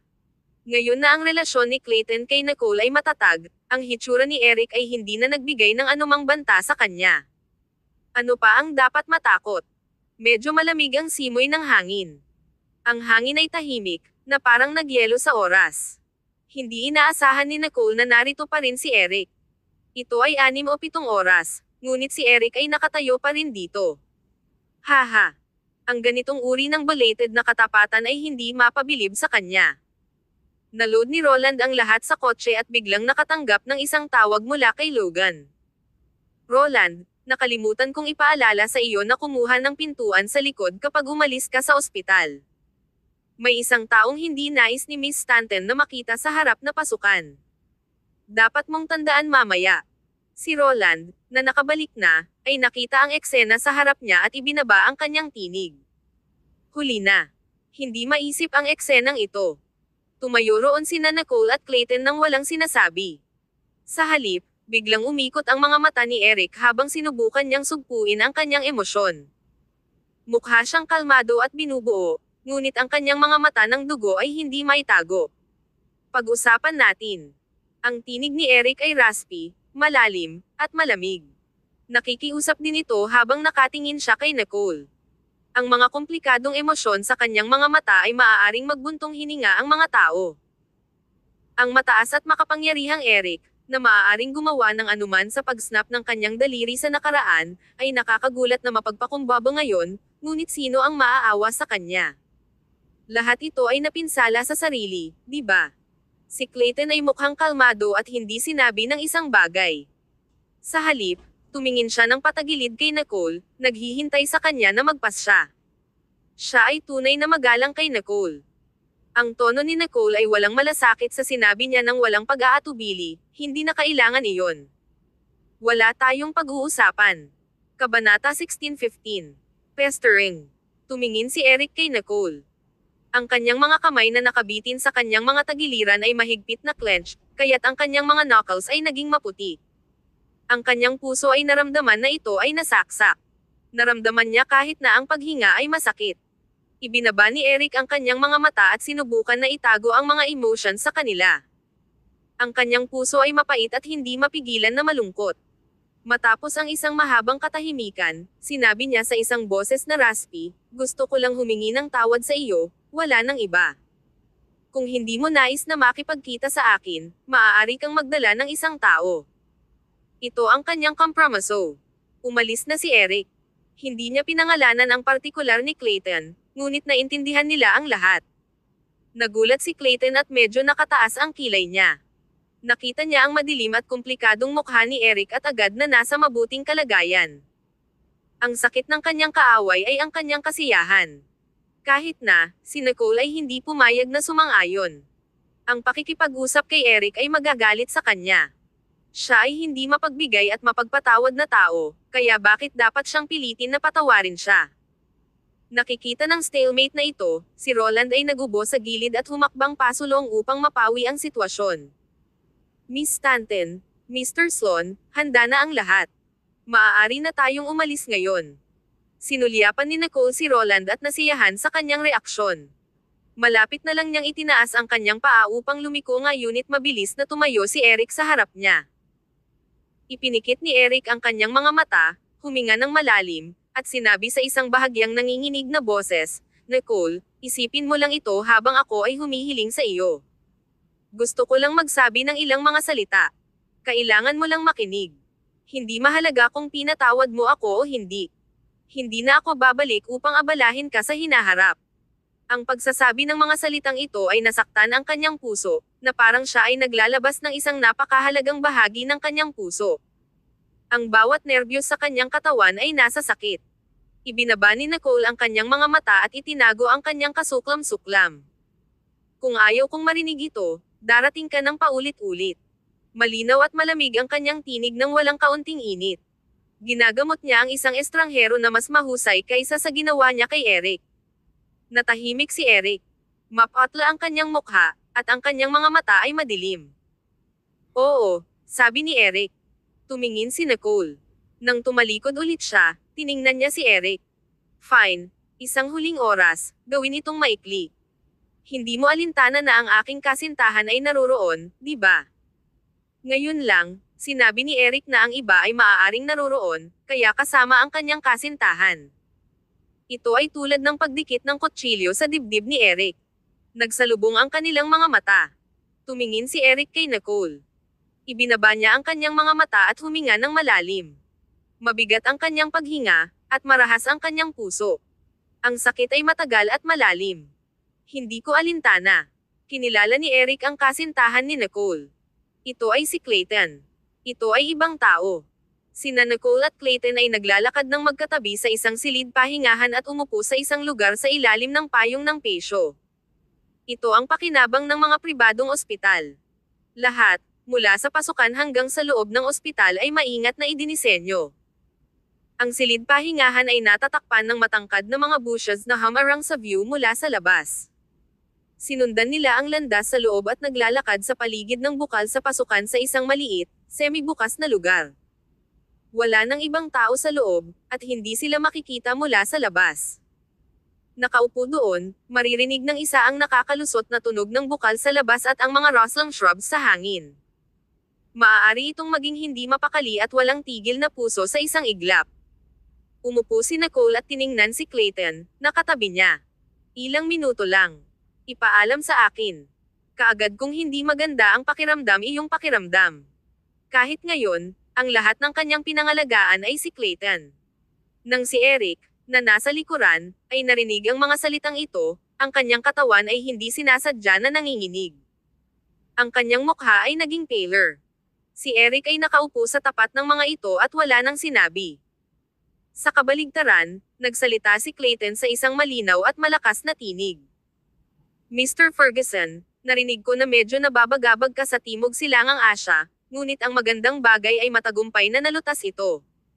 Hindi kita binabati. Ito ay tunay na hindi pa naganap. Mas pinahahalagahan ka ng mga awtoridad para sa paglutas ng isang malaking problema para sa kanila. Narinig ko rin na ang isa sa mga ulo ay nais na pakasalan ka ng kanilang anak na babae. Kabanata 16:16. Talagang nais na iligtas ka. Ngumiti si Clayton. Ang kanyang tono ay mainit-init at katamtaman, ngunit ang kanyang mga mata ay hindi naiinis.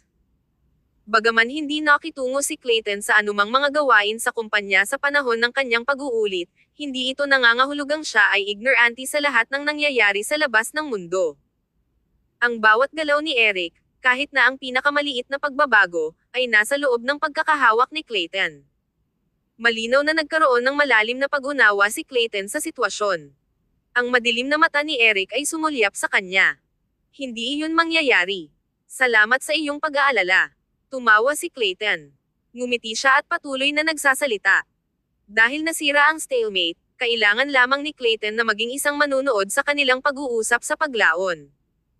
Walang pasensya si Nicole, magmadali at sabihin kung ano ang kailangan mo. Nagmamadali kami. Ang mukha ni Eric ay tense.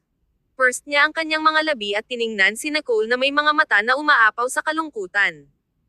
You must hate me to death, right? Hindi gumawa ng tunog si Nicole.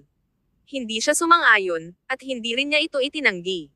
Ibinaba ni Eric ang kanyang mga mata upang itago ang kawalan ng pag-asa sa kanila. Pinakawalan niya ang isang magaan na pagtawa. Tama. Kung ako ikaw, kinamumuhian ko rin ang aking sarili. Tumahimik siya ng ilang segundo at nagsalita sa isang kalmado, raspy na boses. Nang madukot ka, nakipag-ugnay sa akin si Caleb upang makipagpalitan kay Angie. Ngunit pagkatapos kong pumunta doon, napagtanto ko na hindi nilayon ni Caleb na makipagpalitan ng mga hostage. Nais niya akong lubusan sa negosyo ng baril at gamitin ang aking mga korporasyon. Kahit na matapos akong magretiro mula sa militar, lihim pa rin akong nag-sponsor ng pag-unlad ng militar. Kung hindi man, hindi ako madaling makakuha ng tulong sa militar at tulong na mersenaryo noong natrap ka sa isla at pinagbantaan ng mga pirata na iyon. Iyon ang dahilan kung bakit hindi ako maaaring sumang-ayon sa kahilingan ni Caleb. Tumahimik si Eric at tiningnan ang walang ekspresyong mukha ni Nicole. Ang sakit ng kanyang clenching heart ay hindi nagpapagaan sa kaunti. Kaya, pasensya na. Nais kong mag-stall ng ilang oras upang muling mag-renegotiate, ngunit hindi ko inaasahan. Hindi inaasahan ni Eric na hindi bibigyan siya ni Caleb ng pagkakataong ito. Yamang hindi nagmamalasakit si Eric kay Nicole, nakuha lang ni Caleb ang hostage na pinatay bilang paghihiganti at parusa. Hindi rin binigyan ni Caleb si Eric ng pagkakataon na ikinalulungkot ang kanyang desisyon. Si Eric ay may mga kadahilanan, ngunit ang mga kadahilanang iyon ay tila walang kapares sa buhay ni Nicole nang malaman niya ang kanyang kamatayan. Ang puso ni Eric ay namamagang at nanghihinayang. Kung magagawa niya ito muli, hindi niya papansinin ang kahilingan ni Caleb. Ang kanyang pagpipilian ay tiyak na si Nicole. Kung hindi man, ang sitwasyon ay hindi magiging pareho ngayon. Ang bawat isa sa kanila ay may sariling mga saloobin, at walang nagsalita. Ano ang masasabi nito?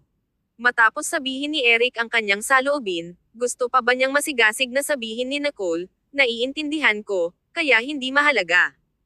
Ito ay simpleng ironic. Itinaas ni Eric ang kanyang mga mata, na kung saan ay mapula.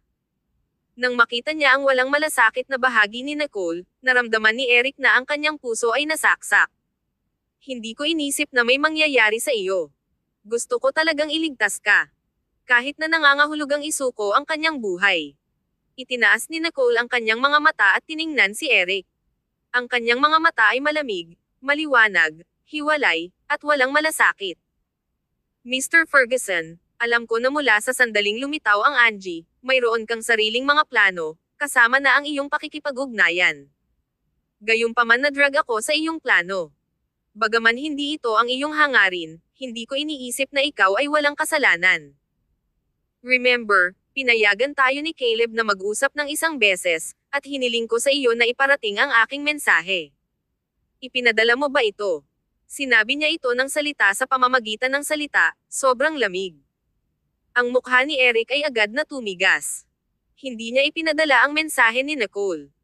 Sinabi lamang ni Eric sa pamilyang Stanton ang mahalagang bahagi, ngunit hindi niya binanggit ang isang salita tungkol sa bahagi tungkol kay Clayton. Biglang itinaas ni Clayton ang kanyang ulo at tiningnan si Eric. Kabanata 16-17. Ang aking huling mga salita. Si Clayton ay may intuition na ang bagay na ito ay maaaring nauugnay sa kanya kahit papaano. Kung pinahintulutan ni Caleb sina Nicole at Eric na makipag-usap bago, dapat na iniwan ni Nicole ang pinakamahalagang mensahe para may parating ni Eric. Ano ang tungkol dito? Nisneered si Nicole. Hindi kaya dahil sa sobrang pag-iisip ng sarili na isipin na malulutas mo ito. Iniisip mo na baka matalo ka, kaya hindi mo pag-isipan na hindi ka nag-iisip, kahit na ang mga salitang iyon ay hindi maaaring maging mga salita sa puso na maging aking huling mga salita. Unti-unting nagbago ang mukha ni Eric. Ang kanyang akusasyon ay mas malamig at mas walang awa kaysa sa inaasahan. Wala ring pagkakataon si Eric na mag-retort. May isang mahabang katahimikan. Si Nicole ay tinatamad at nakasandal sa upuan ng silid pahingahan, ngunit ang kanyang mga mata ay malamig na malamig. Kinaladkad ako sa gulo na ito dahil sa iyo, ngunit hindi mo ako pinakawalan. Sa huli, ang iyong mga interes ay mas mahalaga sa iyo. Huwag tanggihan ito na sinasabi na hindi mo alam kung ano ang mangyayari at iba pang mga walang kaparekan na ganyan. Lahat tayo ay negosyante, kaya maaari nating timbangin ang mga pros at cons na malinaw sa aming mga puso. Na ikaw ay mas mapagkunwari at mapang-uyam kaysa sa naisip ko kung ano ka. Si Nicole ay nagsalita ng hindi sinasadya. Siya ay walang tiyaga na tinanggal ang mapagkunwari na maskara ni Eric at natuklasan ang pangit sa ilalim nito. Bigla, naramdaman ni Nicole na nasiyahan. Hindi maaawa si Nicole sa isang tao na may kalamangan ngunit iniwan siyang mamatay, kahit gaano pa siya kamahal sa kanya noon. Bulag talaga siya na minahal siya dati. Ang kanyang mga salita ay mabisyo at malamig dahil ang ibig nilang sabihin ay matumbok ang pinakamahina na parte ni Eric. Paano siya karapat-dapat na magpanggap na isang romantiko? Tumigas ang mukha ni Eric. Ang kanyang mga mata ay tila natalo. Naisip niya na sa pamamagitan ng paghingi ng tawad sa kanya, si Nicole ay hindi bababa sa mapanatili ang isang mababaw na kagandahang loob sa kanya. Makasarili na naisip ni Eric na mabuti na makita siyang masaya, kahit na ito ay bilang isang ordinaryong kaibigan. Gayunpaman, hindi niya inaasahan na hindi bibigyan siya ni Nicole ng anumang pagkakataon, kahit na isang mababaw na kagandahang loob. Naisip niya na ang pagtayo doon sa loob ng ilang oras sa pag-asang makilala siya ay gagawing malambot ang kanyang puso. Gayunpaman, si Nicole ay tiyak na hindi malambot. Siya ay malamig na puso. Ang kanyang kasuklam-suklam at pagtanggi ay nagparamdam kay Eric na walang kapangyarihan. Siya ay walang tigil na tinanggal ang kanyang disguise upang hindi na siya kumilos. Ang susunod na segundo, tumayo si Nicole at tiningnan si Eric na parang hinuhusgahan siya. Matapos ni Nicole ang kanyang pangungusap, lumingon siya at kumuha ng 2 hakbang, ngunit bigla siyang huminto at tumingin sa kanya sa nang patagilid. Ang kanyang mga mata ay malinaw at malamig, at ang kanyang mga salita ay nagdala ng isang ginaw. Gayon din, mula ngayon, lumayo sa akin. Mas mabuti na hindi ka na lumitaw sa harap ko muli. Mas masaya ako kung hindi ko makita ang iyong mukha. Inaasahan kong maiintindihan mo at umalis, mas mabuti pa. Itinapon ni Nicole ang mga salitang ito at hindi na lumingon habang umalis siya sa malalaking hakbang. Tila galit na galit siya dahil nakalimutan pa niya na dalhin si Clayton. Tumayo si Clayton at sinuri ang kahabag-habag na gulat, sakit, at pagdurusa sa mukha ni Eric. Hindi alam ni Clayton kung ano ang maramdaman niya ngayon. Ang mga salita ni Nicole ay nagdala ng higit sa kung ano ang ibig sabihin sa ibabaw. Tanging si Nicole lamang ang maaaring makasira ang malakas na psikolohikal na panlaban ni Eric at tulalal si Eric na parang iniwan ng kanyang kaluluwa ang kanyang katawan.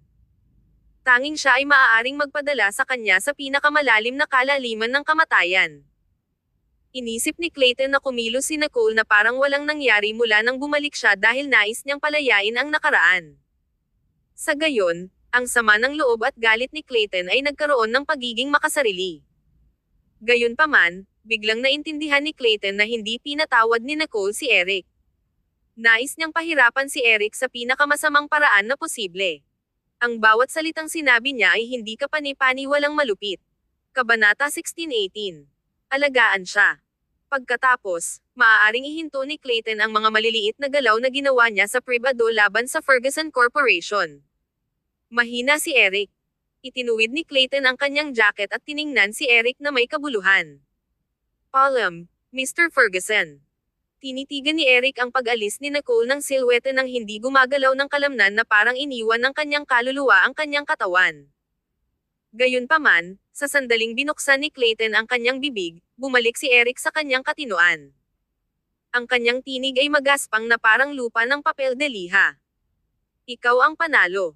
Naramdaman ni Eric ang isang matalim na sakit sa kanyang puso tulad ng hindi mabilang na mga kamay na napunit ito. Alagaan mo siya. Sinabi ni Eric na ang huling ilang mga salita ng magaan na tila nawala sa hangin, ngunit narinig ito ni Clayton. Habang itinaas ni Clayton ang kanyang binti upang umalis, sinabi niya, hindi mo na kailangang alalahanin ang iyong sarili tungkol sa kanya.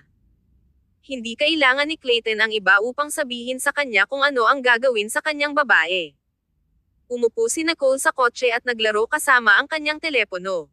Sa gilid, maingat na tiningnan ni Roland si Clayton at Maud. Galit ba siya? Pinaihit ni Clayton ang kanyang mga mata at hindi sumagot. Yumuko siya upang sumakay sa kotse at umupo sa tabi ni Nicole. Dahan-daang nagsimula ang sasakyan, umalis sa ospital at si Eric sa nakaraan.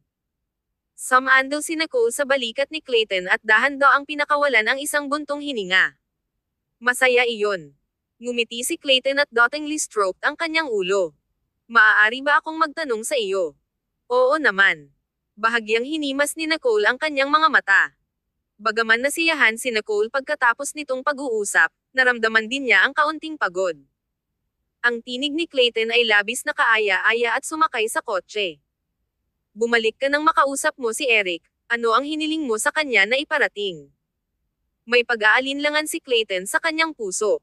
Sino ang eksaktong pinakamahalaga kay Nicole? Ano ang ranggo niya? Kahit na si Clayton ay mukhang hindi siya nagmamalasakit, lihim na inaasahan niya na mas malapit siya sa tuktok. Si Nicole ay bahagyang natigilan at hindi inaasahan na magtanong si Clayton tungkol dito. Back then, nasasaktan siya. Nakalimutan ko. Lumingon si Clayton sa gilid at nagtanim ng isang light kiss sa kanyang noo. Ito ay tulad ng isang balahibo na gumawa ng kanyang pusong nanginginig. Ito ba ay para sa akin? Hindi niya ipinadala ang mensahe sa akin. Sa oras na iyon, inilagay ni Clayton ang lahat ng kanyang lakas sa pagsisikap na makakuha ng isang pahiwatig ng kinaroroonan ni Nicole. Siyempre, hindi niya pakawalan si Eric. Gayunpaman, ang balita ni Eric ay airtight. Mahirap lang makakuha ng paglusob mula sa kanya. Nag-atubili lamang si Nicole sa kalahati ng isang segundo bago niya pinakawalan ang isang malabong, manam, na walang labis na mga salita. Hindi niya nais na maranasan ang desperadong kalooban pabalik noon. Ang pinakamahalagang tao sa kanyang buhay, bukod sa kanyang pamilya, ay si Clayton. Nakilala na ito ni Nicole at palaging susundin ang kanyang puso. Inabot ni Clayton, ibinalot ang kanyang mga braso sa kanyang mga balikat, at hinawakan siya ng mahigpit sa kanyang yakap. Lahat ng bagay ay sumuko si Clayton para kay Nicole ay hindi pinansin. Sa ilang mga punto, marahil kahit na mas maaga kaysa kay Clayton ay may kamalayan, si Nicole ay nahulog para sa kanya. Ang tila hindi maisip na mas maaga ay natupad. Si Clayton ay nadama na napakasama tulad ng kanyang puso ay napuno mag-init. Ang hinaharap ay nangangako. Nalinas lamang ni Roland ang apartment ni Clayton dahil hindi niya alam na si Clayton ay nakatira sa apartment ni Nicole. Kaya, dinala ni Roland ang mga malita ni Clayton sa itaas. Parehong wala sina Nicole at Clayton. Sa pagtingin sa walang bahid na bahay, si Clayton ay hindi nakakaramdam ng kagalakan. Umupo siya roon at napanood habang si Roland ay pabalik-balik upang i-unpack ang kanyang mga bagay. Umupo sandali si Nicole at umalis pagkatapos makatanggap ng isang tawag sa telepono. Ito ay mula kay Kai, na dumating upang may hatid ang ilang mga bagay sa kanya. Dumating siya sa ibaba. Hindi tumanggi si Clayton. Matapos mapalayo si Nicole, tumingin muli si Clayton kay Roland, na nagsimulang mag-blabber sa isang bagong paksa. Kapag wala ka sa paligid, ang mga subordinate ay antsy. Sa kabutihang palad, kumatok ako ng ilang kahulugan sa kanilang lahat, kaya't sa wakas ay kumilos sila. Bumantong hininga. Ang mga taong ito ay talagang hindi maaasahan. Kapag nahanap namin ang angkop na kandidato upang palitan ang mga ito, sipain namin silang lahat. Nang makita na hindi tumugon si Clayton, sa wakas ay nadama ni Roland na may mali. Mr. Sloan, bakit wala kang sinasabi? Wala kang reaksyon. Kabanata 16:19. Simulan ang timer. Sinabi ni Clayton, napag-usapan na nating dalawa, kaya ano pa ang masasabi ko? Sumagot si Roland, Sok. Tingnan mo ang paraan na inilalagay mo. Ito ay magiging boring para sa akin na makipag-usap ng mag-isa. Tumingin sa kanya si Clayton. Wala kang kasintahan. Tama. Siyempre wala. Ibinigay ko ang lahat ng aking kabataan sa iyo at sa kumpanya. Agad na ipinahayag ni Roland ang kanyang katapatan. Tiningnan ni Clayton ang oras, bibigyan kita ng 3 araw. Pumunta ka sa iyong sariling kasintahan. Masayang masaya si Roland na kumikinang siya. Talaga. Hindi. Maghintay. Paano ako makakakuha ng kasintahan sa loob ng 3 araw? Hindi ba masyadong maliit? Kung gayon maaari kang tumigil sa iyong trabaho. Agad na kumupas ang ngiti ni Roland. 3 araw ay talagang marami. Lahat ay batay sa pagsisikap pa rin. Makakakuha ako ng kasintahan. Huwag kang mag-alala, Mr. Sloan. Tumingin sa kanya si Clayton na may ngiti. Ang iyong oras ay nagsisimula ngayon.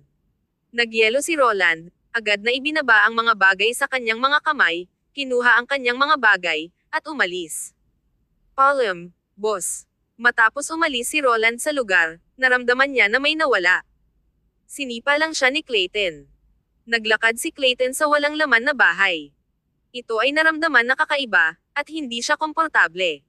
Matapos magpalit ng kanyang damit, isinara ni Clayton ang pintuan at bumaba. Ang lock ng pintuan ni Nicole ay nakarehistro na ng mga fingerprint ni Clayton sa loob nito, kaya't ginawa niya ang kanyang sarili sa bahay at binuksan ang pintuan upang pumasok. Malinis ang apartment. Bagaman wala si Nicole sa bahay, regular na si Kai ay may isang tao na linisin ito. Kaya, ito ay walang bahid. Ang umaasang kalagayan ni Clayton ay unti-unting nalubog dahil napansin niya na wala si Nicole. Tumawag si Nicole ng isang tawag sa telepono at lumabas kanina. Bakit hindi pa siya bumalik? Hinawakan ni Clayton ang kanyang buhok at naisip na tawagan siya, ngunit pinigilan niya. Ang isang batang babae ay dapat magkaroon ng kanyang sariling puwang. Si Nicole ay mayroon ding sariling mga kaibigan, kaya hindi siya dapat masyadong kinakabahan. Sa pag-iisip na iyon, nagpunta si Clayton upang makuha ang mas malinis na robot at nagsimulang linisin ang lugar. Hindi siya maaaring manatiling idle, kaya kinuha niya ang isang tela at nagsimulang panasan ang mesa. Bagaman walang dapat panasan, ang pagpapanatiling abala sa kanyang sarili ay nagbigay sa kanya ng kapayapaan ng isip. Pagkatapos ay pumasok si Clayton sa kusina upang marihit ang mainit na tubig. Naririnig ang sipol ng tukor at ang gurgling tunog ng tubig. Agad na nadama ni Clayton na siya ay dinala pabalik bago siya pumunta sa Timog Silangang Asya. Ang huling sliver ng sikat ng araw ay kumupas, at kadiliman ay may kaguluhan sa pintuan. Tumalikod si Clayton at nakita si Nicole na naglalakad kasama ang isang malaking bag ng mga bagay. Malapit na lang siyang lumapit at binigyan siya ng kamay, ngunit may ibang tao sa likuran niya. Uncle Floyd. Nakakagulat na narito rin si Floyd. Marami pang mga tao sa likuran niya. Dumating sina Grant, Ida, Kai, at Mr. Anderson. Lahat ay medyo nagulat nang makita ang isang tao sa bahay. Gayunpaman, hindi sila nagulat nang makita nila na ito si Clayton. Nakita ni Kai ang apron na suot ni Clayton at tumawa ng malakas. OMG, Lil N. Ginamit mo ba talaga si Mr. Sloan bilang iyong oras-oras na maid? Magkano ang kinakailangan upang mabigyan ang kanyang oras-oras na sahod? Bago natapos si Kai na magsalita, si Nicole ay mabangis na sumulyap sa kanya at itinulak siya palayo. Mabilis siyang lumakad papunta kay Clayton. Pinalabas ka lang mula sa ospital. Pumunta at magpahinga. Malumanay na ngumiti si Clayton. Okay lang. Hindi rin mabigat ang trabaho na ito. Pinaikit ni Floyd ang kanyang mga mata at sinuri ang mga ito. Mr. Sloan, parang gumaling ka ng maayos. Narinig ko na sinabi ni Sven na itinuturing na isang himala na maaari kang mapalabas mula sa ospital ng napakabilis. Hindi naglakas loob si Clayton na tumugon dito. Mabilis niyang sinabi, lahat ito ay salamat sa iyong mga kontak sa ospital, Uncle Floyd. Iyon ang dahilan kung bakit nahanap nila ang napakaraming mga eksperto upang mailigtas ang aking buhay. Tiyak na maaalala ko ang pabor na ito. Tumawa si Floyd. Ang kanyang kutis ay malinaw na mas mahusay kaysa ngayon. Malugod kang tinatanggap. Naisave mo si Lil N, kaya tama lamang na gawin namin ito. Umungol si Kai. Mr. Anderson, magmadali at magluto. Nagugutom ako. Ang butler ay lumabas mula sa likuran na nagdadala ng isang bagay na napalampas at ngumiti si Nicole habang sinabi niya, okay. Huwag mag-alala. Magluto ako ngayon at ipakita sa iyo ang aking mga kasanayan. Tinanggal ni Ida ang kanyang jacket at sinundan si Ginoong Anderson sa kusina. Okay, sasali ako. Naglakad si Grant sa sala at lumingon. Ang bahay ni Lil N ay medyo maliit pa. Napansin ko na ang bagong gusali sa tabi ng pintuan ay medyo disente. Ang paglipat ay maginhawa din. Tumanggo si Kai na may mahusay na pag-aproba. Kabanata 1620. Malinaw na ipinagmamalaki. Bumili ako ng 2 mga pag-aari doon. Nag-order din ako ng isa para kay Nicole upang kami ay nasa katabing sahig. Maginhawa ito. Natapos si Clayton nang may ngiti at tinanggal ang apron na suot niya. Nagkatinginan sina Grant at Kai. Wow, kung paano nangangako. Kinuha ni Clayton ang pagkakataon na tumingin kay Nicole. Nabigla pa rin siya kung bakit nandito ang lahat mula sa pamilyang Stanton. Gayunpaman, pagkatapos ng ilang pag-iisip, si Nicole ay maayos na pinalabas mula sa ospital ngayon. Nadama ni Clayton na medyo bastos siya. Pwede ba akong umalis? Mahinang nagsalita si Clayton. Natatakot din siyang guluhin ang muling pagsasama-sama ng kanilang pamilya. Pagkatapos ng lahat, si Clayton ay hindi pa rin formal na ipinakilala sa pamilyang Stanton bilang kasintahan ni Nicole. Nagsalita si Nicole sa isang mababang boses. Hindi. Partikular na napunta sila rito upang makita ka. Ilang sandali si Clayton. Nanlaki ang mata niya. Bigla, nahihiya si Clayton. Naglakad si Nicole at umupo sa tabi ni Floyd. Sa palagay ko ay mabuti dito. Kung napakalaki nito, mukhang walang laman, at hindi ko magagamit ang maraming puwang na iyon, kailangan din kong makakuha ng mga tao na madalas at maglinis, kaya't nakakaramdam lang ako ng lungkot at inis doon. Pinaihit ni Floyd ang kanyang mga mata. Tumingin ka sa iyo. Ang bahay na ito ay angkop lamang para sa pamumuhay ng nag-iisa. Kung maraming tao, hindi ba ito masikip? Hindi naramdaman ni Clayton ang way na ito dati. Ngunit sa sandaling ito ay talagang maliit. Naisip niya ang mansyon ng Stanton. Hindi mahalaga kung gaano karaming mga tao ang naruroon, hindi sila makaramdam ng masikip.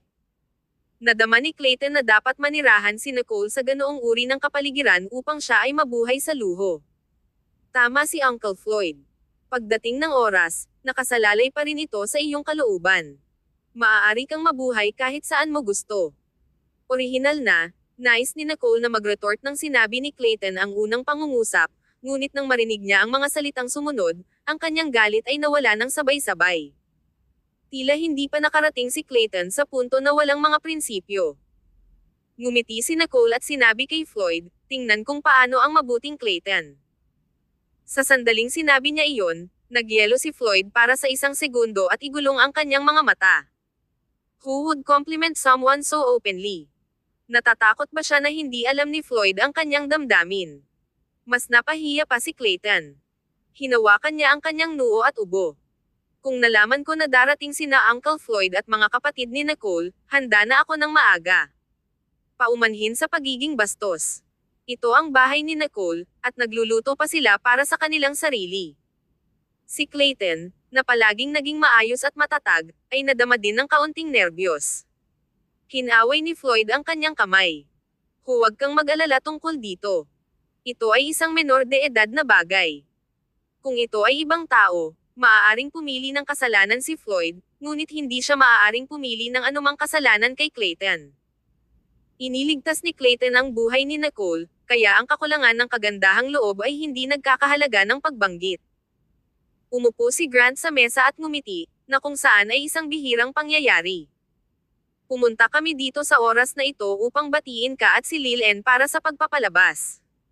Nais namin na ibalik ka ni Lil-En sa mansyon, ngunit sinabi niya na lumabas ka lang sa ospital at hindi dapat masyadong maglakbay. Bukod dito, sinabi niya na hindi ka komportable na manirahan sa isang hindi pamilyar na kapaligiran na kung bakit kami napunta. Mr. Sloan, hindi mo kailangang pakiramdam na ikaw ay bastos. Dumating kami nang hindi nagbigay ng paunang paunawa, kaya kasalanan namin. Ito ay bihirang para kay Grant na magsalita ng mapagpakumbaba. Ang puso ni Clayton ay agad na naging kinakabahan. Sa Clayton, mas mahirap na harapin si Grant kaysa kay Floyd. Pangulong Grant, you flatter me too much. Nicole's just being too cautious. In fact, I usually have no problem walking around. Maingat na sinabi ni Clayton ang kanyang mga salita. Tumawa si Nicole. Nang makita na napigilan si Clayton, sa wakas ay sinabi niya ang isang bagay upang mapawi siya. Sinabi ng doktor na kailangan pa rin niyang masubaybayan sa bahay ng ilang araw. Paano mapupunta ang isang may sakit na tao sa bahay ng isang tao upang pasalamatan sila? Huwag maging magalang. Ang aking ama, kapatid, at hipag na kusang loob ay dumating. Huminga si Clayton ng isang buntong hininga at tiningnan siya ng isang ngiti sa kanyang mga mata. Bagaman madilim sa labas, ang init ng mga ilaw sa loob ay tila labis na banayad at kalmado. Pasensya na. Sisiguraduhin kong pasalamatan kayong lahat, sabi ni Clayton.